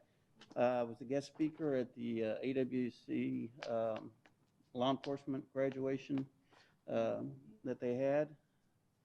Attended a memorial for Don Bowen, who was a longtime volunteer with the sheriff's office. This man, like I said, he was something. 95 years old when he passed away, and he would come out on an accident call in the middle of the night to help you with traffic control. Went through D-Day. Just an amazing guy. We lost a really good guy then. Just kind of back to the Veterans Day Parade, their Grand Marshal in Welton, the guy turned 100 in 2 weeks, but he was with the 8th Air Force, flew B-17s, walks 5 miles a day, and just, I would have never guessed he was 100, but just a great guy to talk to. Just a super guy. And with that, I just want to wish everybody a happy Thanksgiving and a safe one. Thank you. Now, You too. did you visit any cat colonies, community cats? I'll send you an address. We'll take you. Chairman, I do have something to add. You mentioned the ability to throw candy. I was about halfway through the parade route when I realized They were throwing things at it. I could have brought dog bones. Oh, yeah. Thrown to the doggies. Yeah. It says candy, can't throw candy. I tell I you. was so unhappy with that's the- myself, I didn't think about that's it why- before. You brought some last year. That's what to we the have what- such a We big could, yeah, my wife I gotta and I did remember that that. at the Foothills Parade, and Too much of a feral cat and population. those winter right? visitors just love Supervisor Borges, the please fact that we bring threw us dog to bones. reality. So, for those of you who will be in future parades Throw in the dog city of bones. Yuma, grab some doggy bones. Throw them at the people in the parade. And Tony loves cats if you want to take him to his house. Just tell them my house is out in the county. I don't have much, Mr. Chair, but I just wanted to ask Susan, and or just to bring it up, is that with new employees, do we do any training for customer service? You know, I talked to you about that incident that I have, and I really want to push for that, because if someone yells at me, I know they've been yelling at other people, and that's not just, that's just not right. County employees should be more aware that they work for the people that we represent. So if we need some training on customer service, I think we need to be providing that. And then if we hire an employee that is gonna be around this building, security guard, I think we need to have him come and present with us, at least show his face, so he can also see us, who we are. But other than that, on the university, when I hear highly educated at that level, it kind of gets me kind of not on a good side, because we have University of Arizona, we have NAU here that provide that high quality of education. So it's just it will, but I mean, if we go with highlighting that it's going to bring high quality education, when we have some universities that also do that, it just kind of gets me on the side that, well, Its purpose is to broaden the availability of majors, and right now, ASU, U of A, and NAU have a limited number of offerings as far as what you want to major in. With the multi-universities, those offerings can expand because they'll have room to expand, and they'll have their own campus. So that's the whole. And we can. I know. I can keep you other than that, that's it. Yeah, you know what? It's really I agree with you, Supervisor Porches. But educators have a real different perspective. Every time I hear an educator say that they're a doctor, I always think, because I'm thinking medical people, but they always like to call themselves Dr. this or Dr. that. And I'm going like, what are you talking about? But anyway, let's move on. Let's move on, because, Susan's turn. No, it's my turn. No, my we turn. skipped you. All right. So look, I just have a couple of comments. One is the public announcement. We just hit 15,000, I think, cases positive cases. And I know that it's not in the agenda for us to discuss it, and I'm not going to discuss it, but the staff at the Channel 77 have asked me if we could all get together and send out a message, to people, basically asking them to be more vigilant, asking them to reinforcing some of the statements that I'm sure we all make individually. I don't know if that can be done after the meeting because it may require for us to post something because we don't have an action item on it. But I just bring it forth to you guys. If you'd like to stay under the emergency declaration, we can do anything. Can we do it after next year? We can do it next year, but it'd be wise if we did it. Dang. This after I was protecting you. Okay, that was one. You know what? There's the first shot. Susan likes me. She's gonna punish you. There's the first shot across the bow. Oh, that was it, right? And the other thing that I wanted to just take an opportunity is to congratulate everybody on the re-election or election to the Board of Supervisors. I mean, I know this was a very difficult and tough election to be in, especially for those people who participated actively on it. And I know some of us had the advantage of not having to do that. But for those who worked really hard and, did their thing, no matter which party you belong to, we congratulate you because being in public office right now is not something that most normal people would even consider. So abnormal people, thank you very much. And, hopefully you will do well, whatever you got elected to. Smart people got out. Yeah, smart people got out, but with a few exceptions. I do want to talk about we don't want to talk about the exceptions, but anyway, that was it. Thank you, Susan. What do you got? Actually, the budget review team got together for its first meeting to talk about the calendar for the budget for the upcoming fiscal Already, year. huh? Already? Yeah. So yeah, We'll leave that for next year. We'll be hearing more about that. I did attend the multiversity update as well. I had my semi-annual meeting of the NACO Deferred Compensation and Retirement Advisory Committee meeting. We met by Zoom. And hopefully our next meeting we'll be able to meet in West Palm Beach County, Florida, because that's where we were supposed to go this time, but it had to be by Zoom. Next board meeting? Maybe next year. We are going to be having an appreciation breakfast for elections this week to tell them how much we appreciate what they did during the election process and how hard they worked.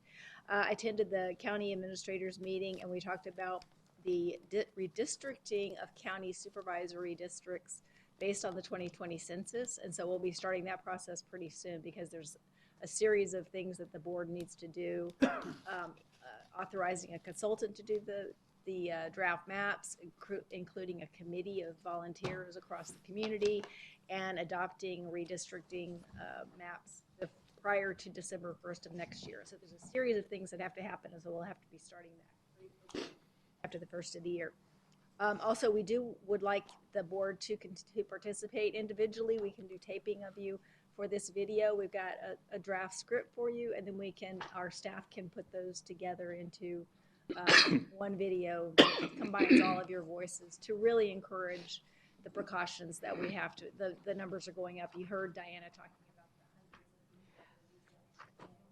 about and the numbers are not looking good, so we need to encourage people to take whatever precautions they possibly can and to not have those kinds of gatherings that they would typically have during this time of year. It's unfortunate, but we need to save each other's lives. That's really what it gets down to. So we would like you to participate in that, and you don't have to call a special meeting. You can individually be taped here at the office, and then we can put those all together. So we'd ask for your cooperation to do that. Well, did you want to do that after this meeting, or do you want us to come back? If you have to, it is about noontime, so maybe we'll arrange to have you come back. It's tough to get us all together. Right, you won't have to be together. You can come individually. Well, we had to have the end of one the at the script end. is What we chairman say. with other four supervisors. Oh, yeah, we could to the last piece altogether. Yeah, if you're willing to stay after the meeting, then we can do that. But this is the end of the meeting, so Okay. It's just. And that concludes my report. All right. There being no other business to take care of, I hereby declare this meeting over. Thank you very much to the attorney for speeding things up.